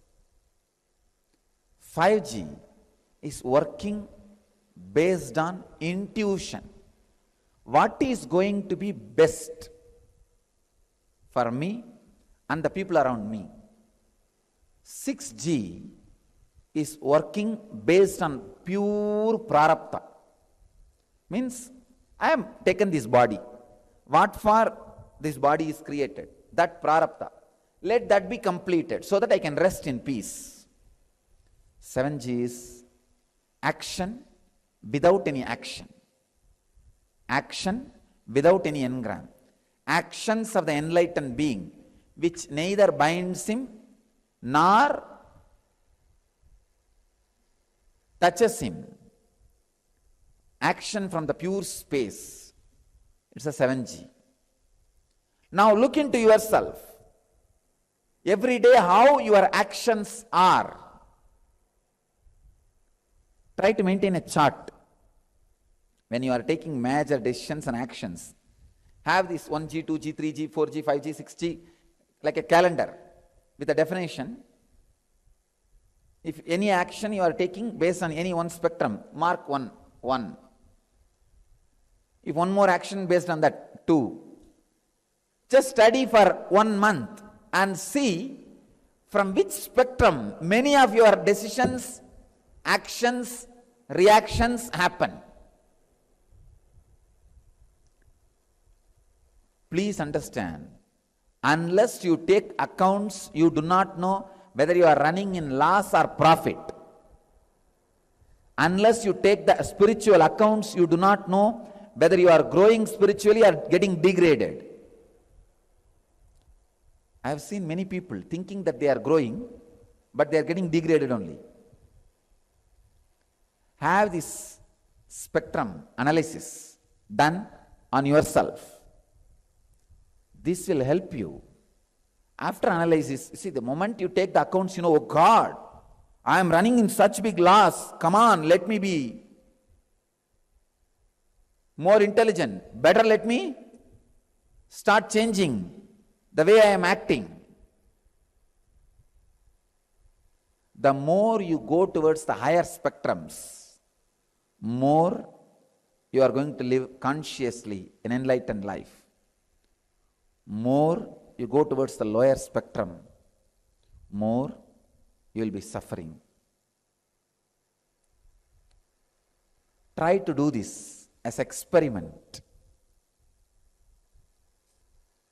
When you work, act, react from higher spectrums, the higher energies start happening, opening in you.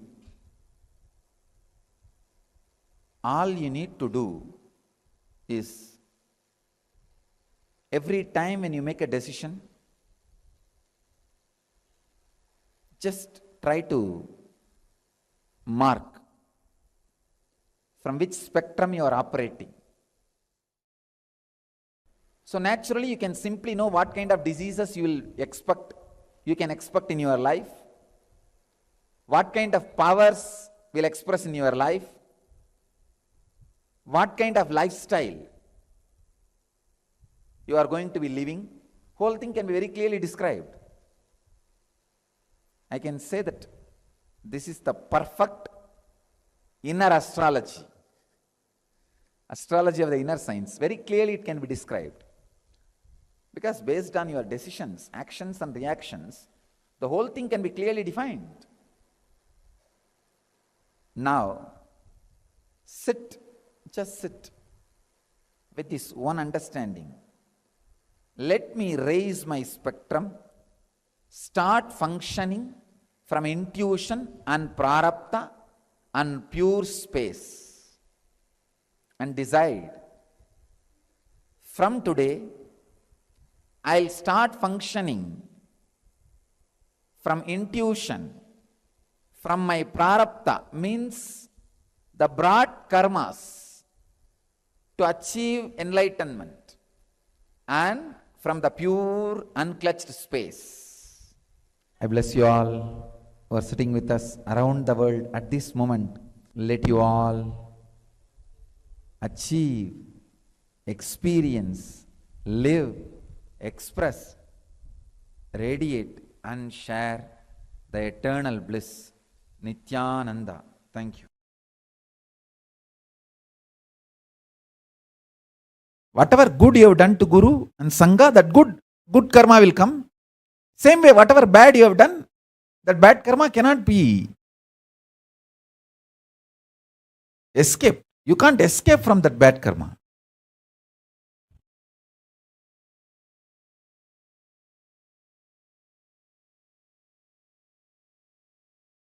Only an enlightened being does not have karma. Only an incarnation can save you from your karma.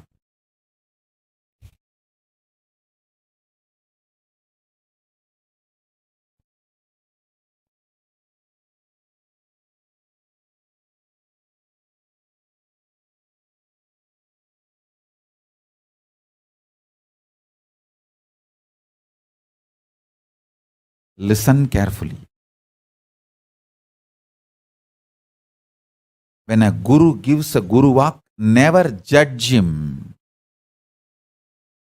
Oh, maybe this is the reason he is telling that. That is the reason he is telling.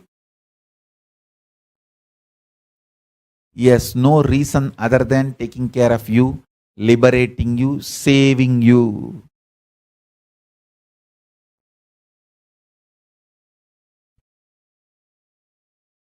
Many times I have told people, hey, this is the time you and your husband should be away from each other. You and your mother should be away from each other. You and your brother should be away from each other. Means when there is a karma trait, karma connection running through them, one agitates the other with extreme compulsive reactionary patterns. I tell them, be away, be separated for some time. It will be good for you, otherwise both of you will irreparably destroy each other. Whoever listened, obeyed, they survived. When they try to give their own reason for my guidance, then who can save them? That is up to their life. Life is rhythmic continuum. If you avoid this boss in this life, it's not that you are going to be liberated. You will project the same boss in your life continuously till you come to completion with the pattern why you are projecting the same type of people in your life. Karma sabalyam is janma sabalyam. Not changing place, person, situation. No. Karma sabalyam is janma sabalyam. Means completion of the karma is completion of janma. But always what we think, somehow if I escape from this boss, I am saved. If I escape from this person, I am saved. If I escape from this situation, I am saved. Sometimes we say, okay, I need to escape from karma, but let me first escape from the situation, then I will plan. Listen, if you decide to change the karma and want to escape from the immediate problem, God will support you completely. Any man who decides for completion, the whole cosmos supports him. Cosmos is not interested in taking revenge on you. It is interested in rejuvenating you. Listen to this important truth. Let me solve my karma pattern, but immediately I want to get rid of this few mess up. How many of you have that kind of a thought current and request? Raise your hand. Pen down that. Because I'll invoke enough energy that you are immediately rid of that messes as miraculously.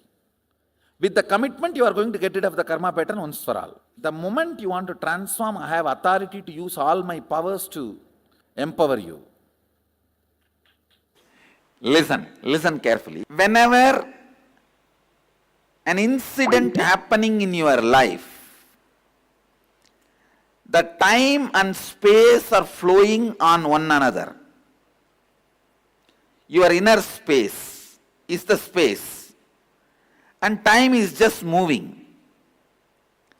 But in your inner space, if there are some traffic jam, like obstacle in the path, like what you expected from time, your life,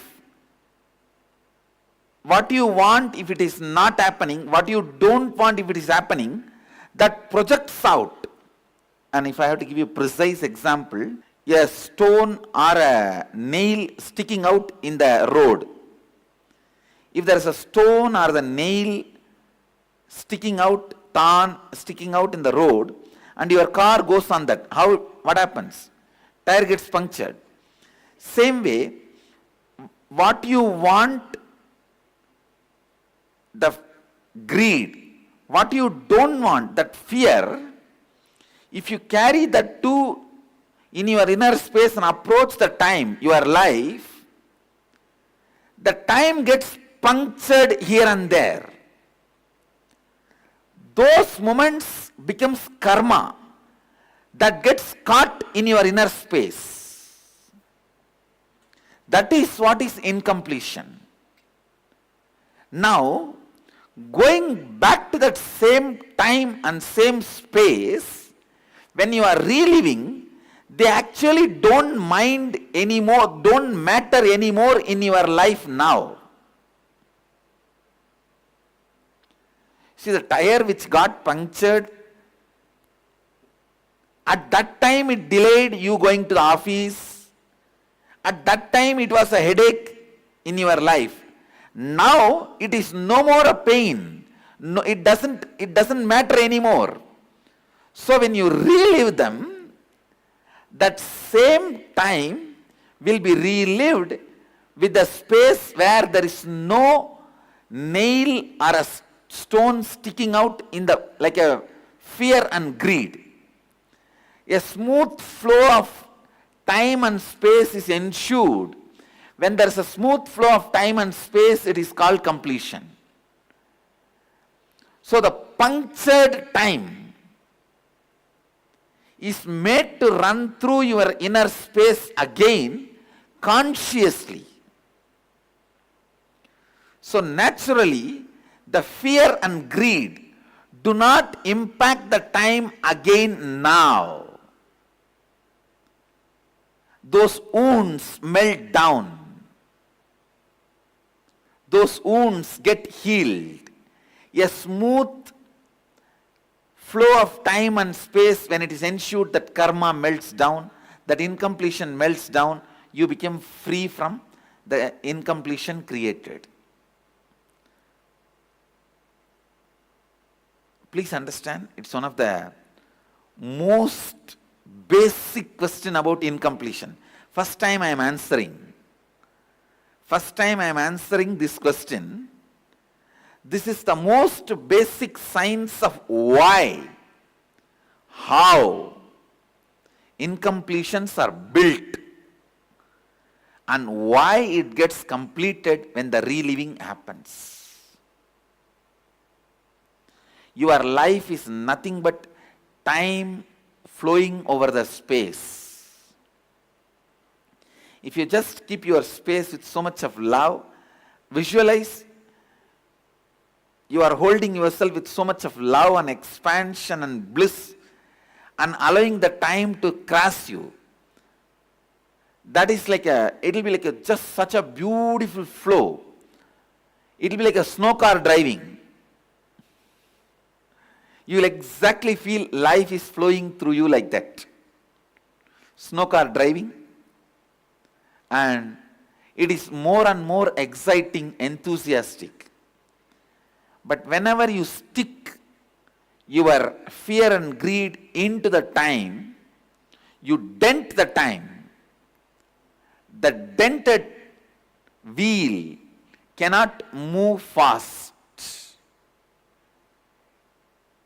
Removing the dents is completion.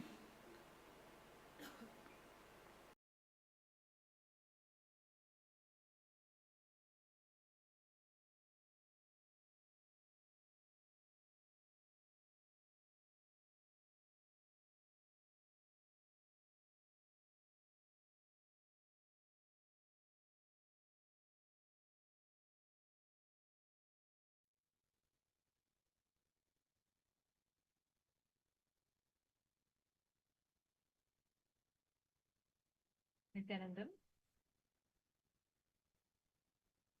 Such an amazing revelation Swamiji gave to us on the various techniques to come out of the karma that you are stuck in, and how to have karmic breakthrough. And what is that space of completion? And I really love this particular last clipping that we all watched was actually a session, an inner awakening session that Swamiji was conducting. And I really love this particular revelation from Swamiji on the science of completion. Like it's so powerful. Literally every time. That's how time is flowing on space. And those projections that we have as incompletions are puncturing the time. And that's the reason why repetitively we have things repeating again and again and again. And how Swamiji beautifully told, every decision that you make against life, you are being stuck again and again in the karma pattern. Every time when you the recognizing the karma pattern in which you are stuck, the thought current in which you are stuck, and deciding to liberate from the thought current is vidya. Deciding to be stuck in the thought current is avidya. Swamiji told very beautifully, you cannot repair a thought current. You cannot say, like, for example, let's say you have been so used to thinking that, the best way for me to manage things, let me just try managing the situation and getting away with it. I cannot sit and handle it. So many times we try repairing the thought current. But like Swamiji said, repairing the thought current is not the solution. Replacing the thought current is the solution. Whenever you simply keep going back again and again and again and again, when you keep going back and being stuck into the thought current, it will not help.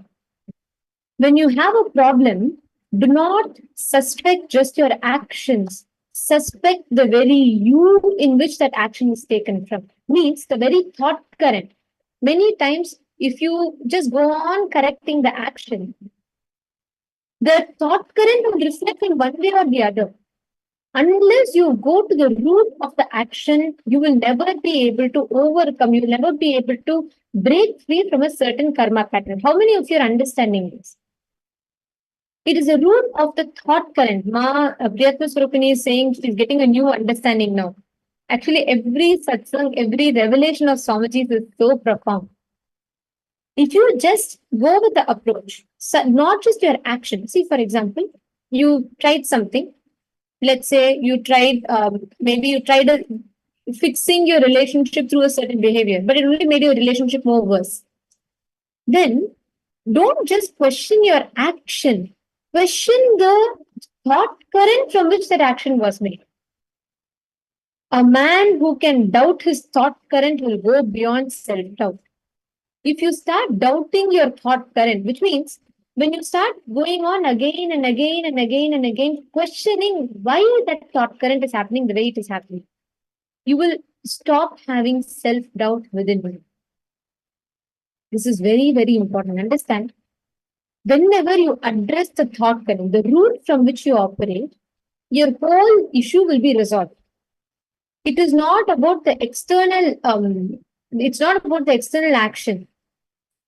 It is about how you shift from inside, how your very inner space shifts. Are you all catching it? Are you all understanding it?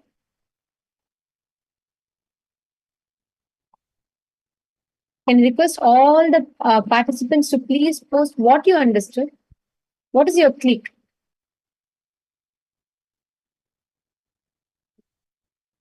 See, the thought current, if you work on, the very reason why you approach that action, the very context, the way you approach that action will completely change. Each time, whenever you sit, whenever you decide to change, attend to the thought current of why you take a certain action, the way you approach that action, the way you approach for solutions will be different. You will not always be saying, oh, I'm not able to do something because of something external. I'm not able to do this because of something external. No, you will not be stuck like that. The very way in which you experience life will completely change. First, how many of you are cognizing the various different techniques that Swamiji revealed? And what are the powerful cognitions, clicks, and understanding that each of you are having?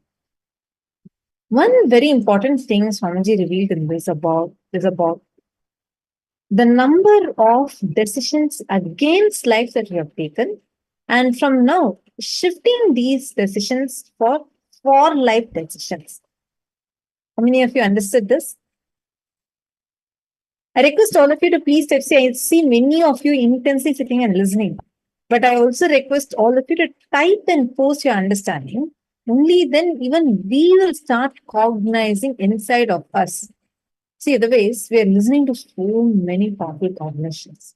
Only when you verbalize it, those cognitions will sink inside you more deeply. You will let that sink in. And understand, when if you see the way Swamiji makes decisions, like Swamiji was beautifully telling in the satsang, right? He was saying many times, if you try to logically look at how Swamiji tells, you may not even be able to understand why Swamiji is saying a certain thing. But when you do it, you will see he will be addressing the core thought current from which you function, not just an external action. He will go to the very root, the very thought current. Like there's a very beautiful incident that I would like to share with you all. This reminds me of. Once a cow was stuck in a slushy area, right, in the Adinam, in Nadi Kailash. So it was, a cow was stuck in a very slushy area and it could not get out. So a large crowd had gathered around and they were trying many methods to get that exhausted cow outside, out of that mud. So the cow was stuck and people are all like heaving, grunting, trying to pull the cow out, and the cow was not able to come out of the mud that it is stuck on.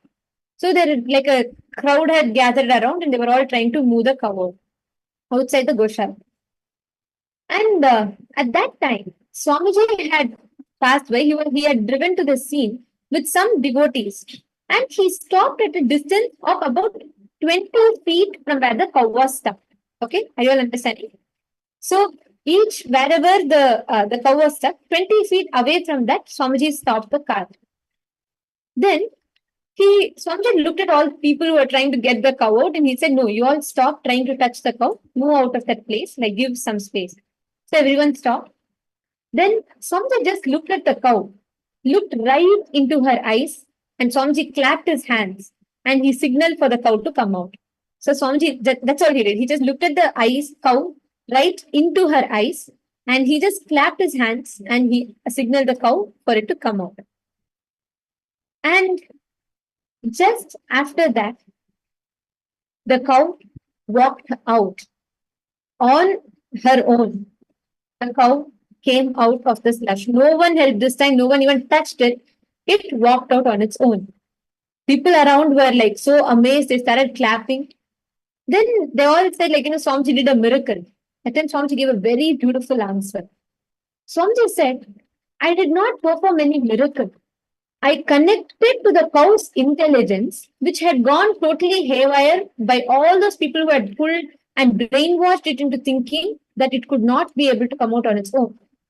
And the moment cow realized her capacity to save herself, she came out of the slush purely by her own effort." Actually, when I heard this, right, it was something too touching.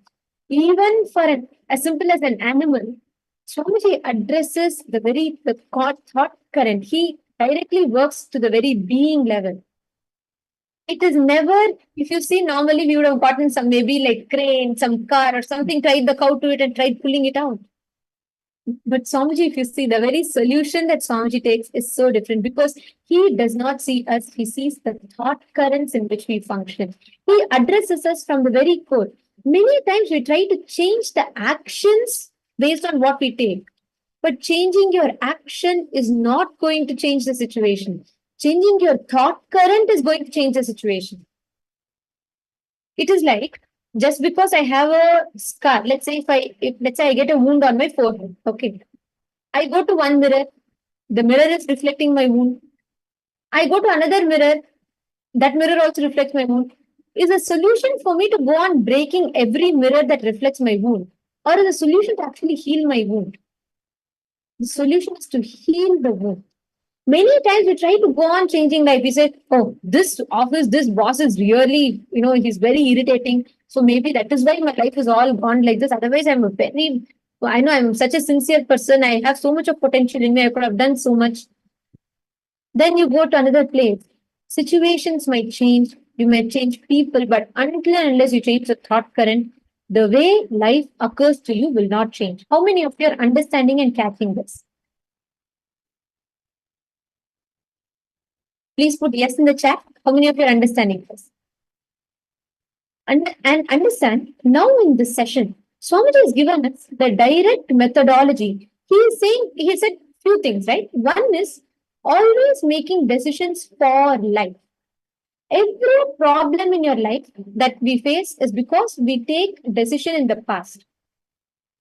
Every time, knowingly, unknowingly, we take a decision against life, which is what happens through all the thought current. We try to, instead of addressing the thought current in which we act, we try to address the situation. We try to address external things. Look at your life, throughout your life, whether it is you manifesting Sarvagnya Pita, whether it is you manifesting relationship, whether it is you manifesting money, whether your health is collapsing, whether your daughter is not listening to you, or whether your family is falling apart.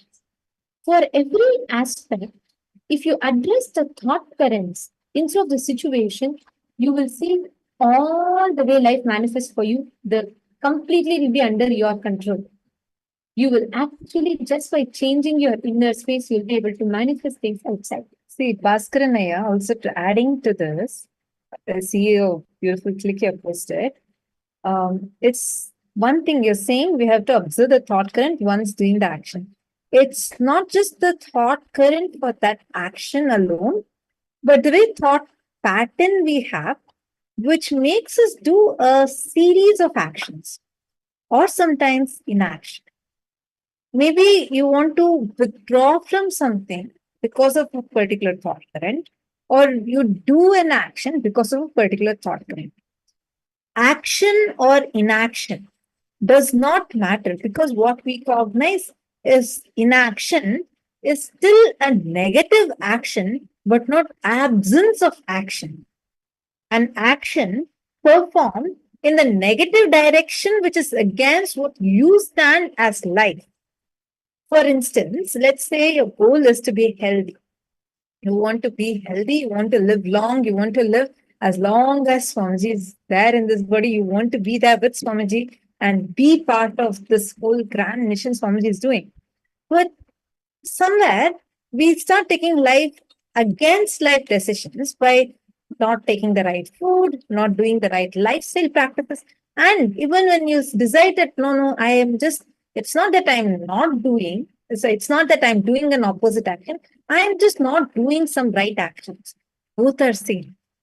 Are you understanding? So it's the thought current that is behind not just the action, but also what we think as inaction. Because even in inaction, it's not non-action, it is inaction, which is once again rooted in the cognition of violence that is deep rooted within us, which is what Swamiji is explaining yesterday as tamoguna. Swamiji revealed yesterday how sattva, rajas, and tamas are there inside us, and how sattva is a pure consciousness that's flowing through our body, mind, and our being. And second is that rajas, which is that manifesting the consciousness through your mind and your body and mind, but in the first person level, there'll be incompletions. As tamoguna, we have violence within us. That's what leads us to usually tamas. We all think just as, I'm lazy means it's tamas. But that laziness itself, let's say Swamiji gives such a powerful revelation. We react to situations and we have large blind spots rooted in violence. And that is what is tamoguna.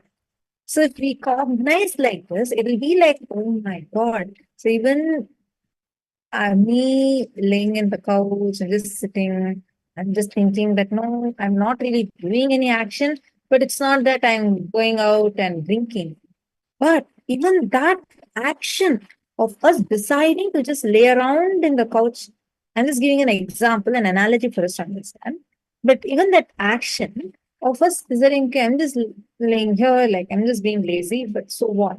Swamiji revealed that itself is rooted in violence, deep violence against life that we have. So when you suddenly, so this thought current, Tomorrow, when we go and sit in, let's say, a board meeting, we're trying to do business, trying to get good clients, we're trying to have a breakthrough. That this thought current will not let us have a successful career. Your capability might be being a billionaire, but we'll be satisfied with just getting a few millions. Are you catching it? I'm just adding to what you have already told, yeah? It is the thought current that we carry. There's just 5 to 6 thought currents, root 5 to 6 thought currents we all have. And we operate only from that. Maximum, we can have 10. Beyond this 10, we don't have any other big thought currents. Understand, all of us have maximum up to 10 thought currents. Our life is like a stuck gramophone. It is like replaying the same song again and again and again and again. Like how Swamiji like was revealing, right? That it's not even a complete sentence that happens. It is a part of that thought current which is just replaying inside of us. It's like an undercurrent constantly running in us. Whenever you suddenly sit with yourself, that inner chatter is so high, so we want to distract ourselves into doing something else. That's all. But those thought currents, as long as they are there, life will never change outside. So it is our decision to break free from this thought currents that we are having, using completion as a very, very powerful tool. And just by seeing the decisions you make against life and going to that very root, you will see how you will be able to address that root thought current. And when you address the root thought current, when you change the source, then you will change the result, you will change the very output, how it happens in front of you. See, when your spectrum is high, your actions will be based on the highly evolved consciousness. Your reactions will not be based on suffering. Now, in each every day, all the actions that you're doing, try and identify the thought currents from which you're making certain decisions. Now, each of you take a few minutes. Every day, how your actions are being taken, what's fixed. And when you're taking major decisions and actions, keep a chart like a calendar. Mark any action you are taking. See, this is very important. And only this will help you identify what is the thought current that you're spending most of your day on. So for that first thing we are going to do in the first step of this process, can I request all of you to please pen down all the decisions that you have taken against life that have caused you suffering. Simple things. You'd have just decided, okay, no, better I will not, it's better for me to wait for some time. It's not really needed right now. And you decide to postpone certain action. Every decision you've taken against life, please pen this down. We'll give you all 2 minutes.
Nithyananda, hope all of you have finished writing. So please understand, wherever you have taken the decisions that are against life, when you consciously look in, declare, complete, and declare, you will start seeing how wherever you make that life negative decisions, wherever you take that life negative unconscious decision, you will see again and again and again, life will constantly keep making you get stuck in that same thing. Now, in all the actions that you did, listen very carefully. Swamiji explained about the 1G, 2G, 3G, 4G, 5G, 6G, 7G spectrum, right? From which we act upon, correct? The first one is ignorance. Why am I doing what I'm doing? That is 1G spectrum. Can I request all of you to listen to this? It's a very, very important exercise. Because the frequency of the thought current in which you function matters. If you function in a low frequency, always, Sharada, that's all. If I do, I'll just manage. What is that? Anyways, in my life, everything is gone. Doesn't matter if I fail or succeed. There is one way of existing. There is another spectrum where you feel, come what may, I have to grab. Even if it is to harm someone, I don't care, but I need it. So I will get it. That is another way. Sometimes constantly operating out of insecurity. There are different levels or different thought currents. This is what Swamiji told us, spectrum. Now I'm going to request all of you to write down all the things that you do in a day. Pen down which thought current, which spectrum are you acting it from? This is a very, very important understanding for you all to have. Just write down. Please write down all the actions that you do in a day. You're going to classify them into which spectrum are you operating from. For example, many times you don't even know why you're doing what you're doing. You're in ignorance. That's 1G. Second is working out of anger.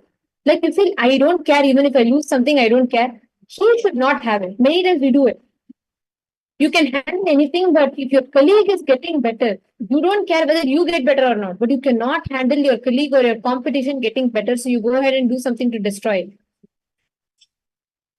Third is working on fear, just to protect yourself, that's all. As long as you feel you're protected, you don't bother. If I get into a mess, I will involve in it. If if I'm going to get into trouble by doing something, better let me stay away. That is 3G. 4G is working from greed. That means for my expansion, I have to do. If it comes to you alone, you will do. Like, for example, if it comes to you getting name, you will do. If it comes to you getting fame through something, you will do. Otherwise, you will not bother. Let's say you want to go help someone. Normally, you see people sitting and really like struggling in life, you will not help them. But when it comes to maybe where somewhere you get a credit for helping, let's say in your office, there's some charity thing that's being organized. That just to get that good feeling, you'll go and contribute. That is the 4G. The 5th G is working on intuition. What is going to be best for you? Looking in. Based on that, taking the action. Are you all understanding?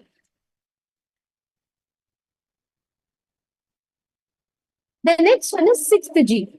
6th G is working on prarabdha, which is based on your life's purpose. 7th G is absolutely taking an action from pure unclugged space, which is absolutely irrelevant of what is the situation. You act from the unclutched without any pattern driving your decision. Are all of you clear? I'll project the chart, but I just want to make sure you're all understanding. Are you all understanding the 7Gs that Swami explained, the different spectrum? Now listen very carefully. You're all going to be classifying the decisions you make through the day, the thought currents that you carry based on this chart. Please read through this, go through this properly, understand it, and make your decisions, and categorize all the thought currents that you have based on this. I request all of you to please sincerely sit and do this now.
any of you have any questions, I request you all to please post.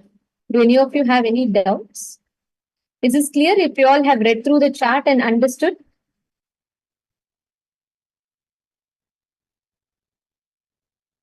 Okay, I'm going to request all of you to please go through your day and please make sure you are seeing and categorizing your actions based on the spectrum.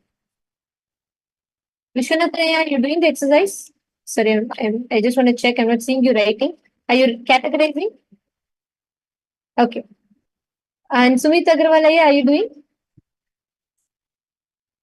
Anil Kumaraya, are you also writing? Please could you come on the camera? Srinivas Gaudaya and Kandavel Sitapati Aya, can I request you to come on camera, please? I request all of you to sit and do this exercise. This is very, very important. It will help you analyze the thought current in which you exist.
Please hope all of you have finished classifying all the actions you do through the day into these respective categories.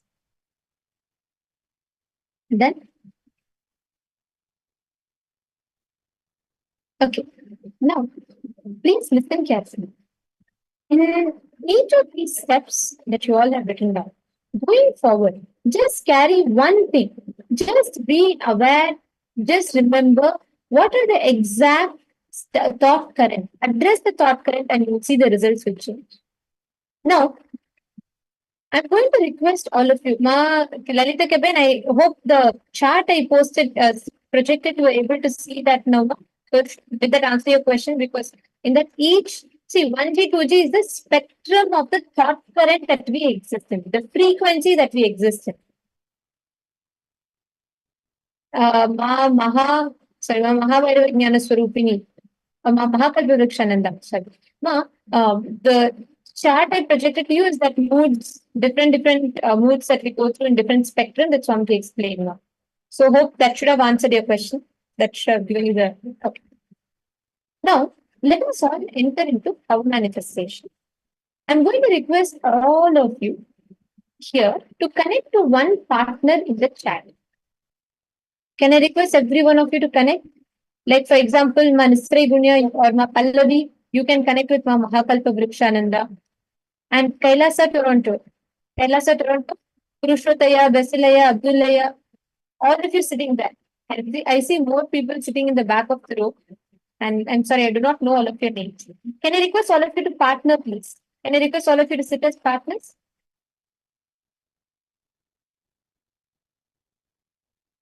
Can I please request all of you to sit as partners?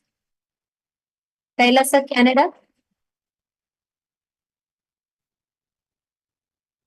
Ma Priyatma Surupini, Ma Anandeshwari can partner. Can I request each of you to post in the chat and please partner? Bhaskaraya and Vishwanathanaya, you both can partner. Ma Andrea is partnering. Okay, I'll tell you all what exact power, but first I'm going to request all of you to please connect to a partner.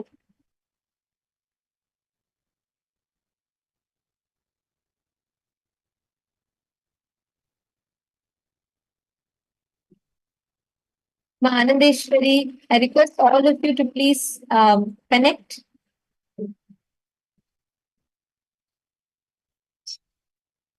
And KAILASA, Canada, can I please request all of you to turn and sit as partners? So there'll be, I think there are 1, 2, 3, 4, 5, 6, 7 of you. All right. Can each of you sit as partners? Ma Jaivanti, Ma Tara, Ma Dayan. I request all of you to connect, sit as partners. Just turn and face each other and sit.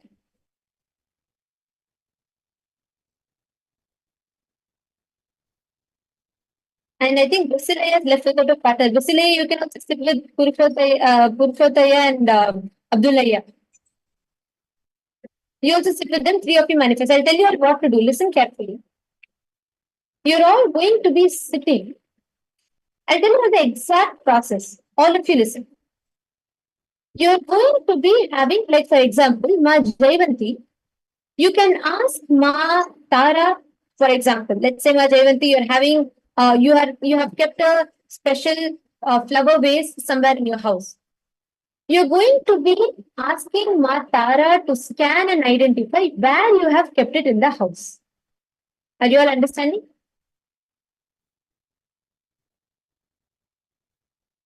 Ma Mahakalpa Vrikshananda, you do not need to see. You can just chat in the messages. Since the focus mode is on, you'll not be able to see. But you can chat in the messages and connect with them.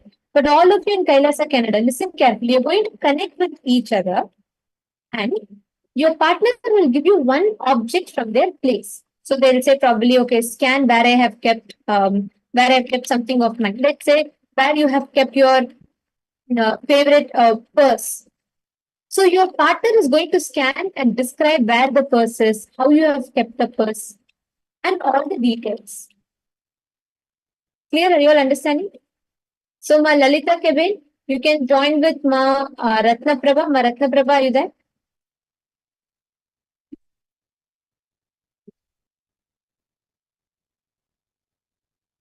Ma Iqbal Banu, you and Ma Iqbal Banu and Ma Lalita Keben, both of you can connect. Ma Iqbal and Ma Lalita, can both of you please connect to each other and manifest the power? Okay, Kailasa, Canada, come on. All of you start. Give your partner one place. I see one of them is not having a partner. Can you request all of you to come settle down and manifest the power?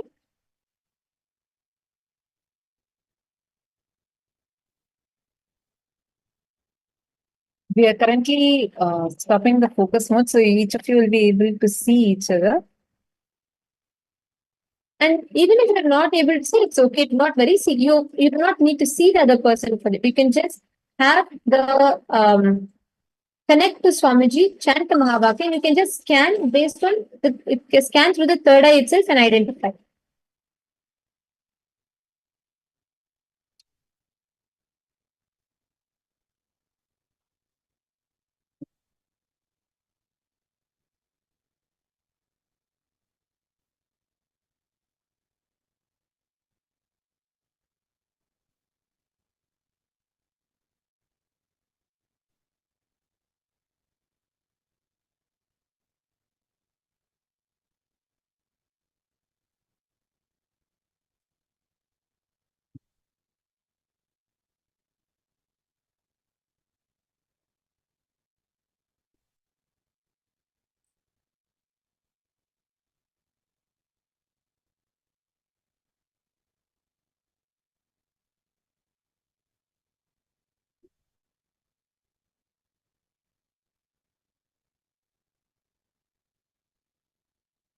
Paramashivoham. I'm giving you all a few minutes. Connect your partner. Your partner will give you one object. It can be anything. You can say, okay, where I kept a pink color teddy bear in my house, or where exactly is the big wall clock in my house, or where do you see the puja altar in my house? So, whatever place you want, give any one object in the house. Your partner is going to be scanning and identifying what that object is, where that object is kept. Are you all clear? Please connect. Start manifesting this. This is a very easy, simple, but it will prepare you to be able to manifest the power of Kamacharya. So I'm going to request all of you to please do this. And Bhaskarane, you can give any object. Like you can say that is the Atma Murti kept in the house to Vishwanathanaya. And Vishwanathanaya can scan and identify it.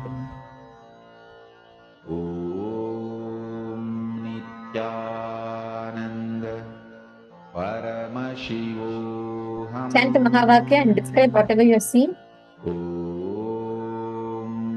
Nithyananda Paramashivoham.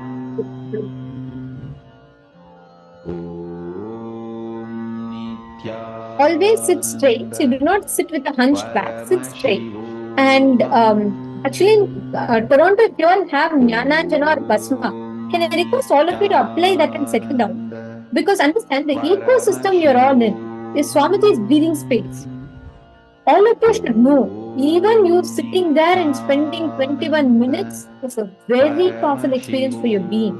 When you sit there and manifest powers, you're all receiving the high energy from the cosmos directly. It's temple, it is Paramashiva's breathing space, it is Swamiji's breathing space there.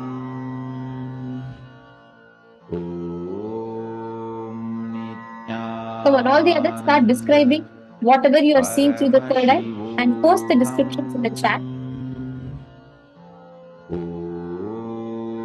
And my yoga malam, if possible, you should also attend from the temple, if it is possible for you. It really help you a lot. You can actually sit, volunteer in the temple and attend from the temple. Nithyananda Paramashivoham. Nithyananda. Chant the Mahavakya. I'll give you all a few minutes. At least do 3 objects in this round.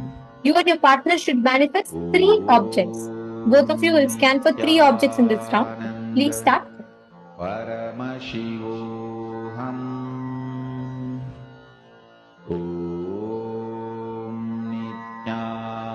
Nithyananda Paramashivoham.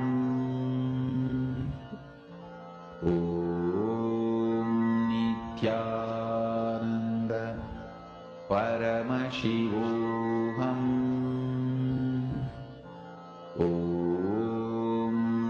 Nithyananda Paramashivoham.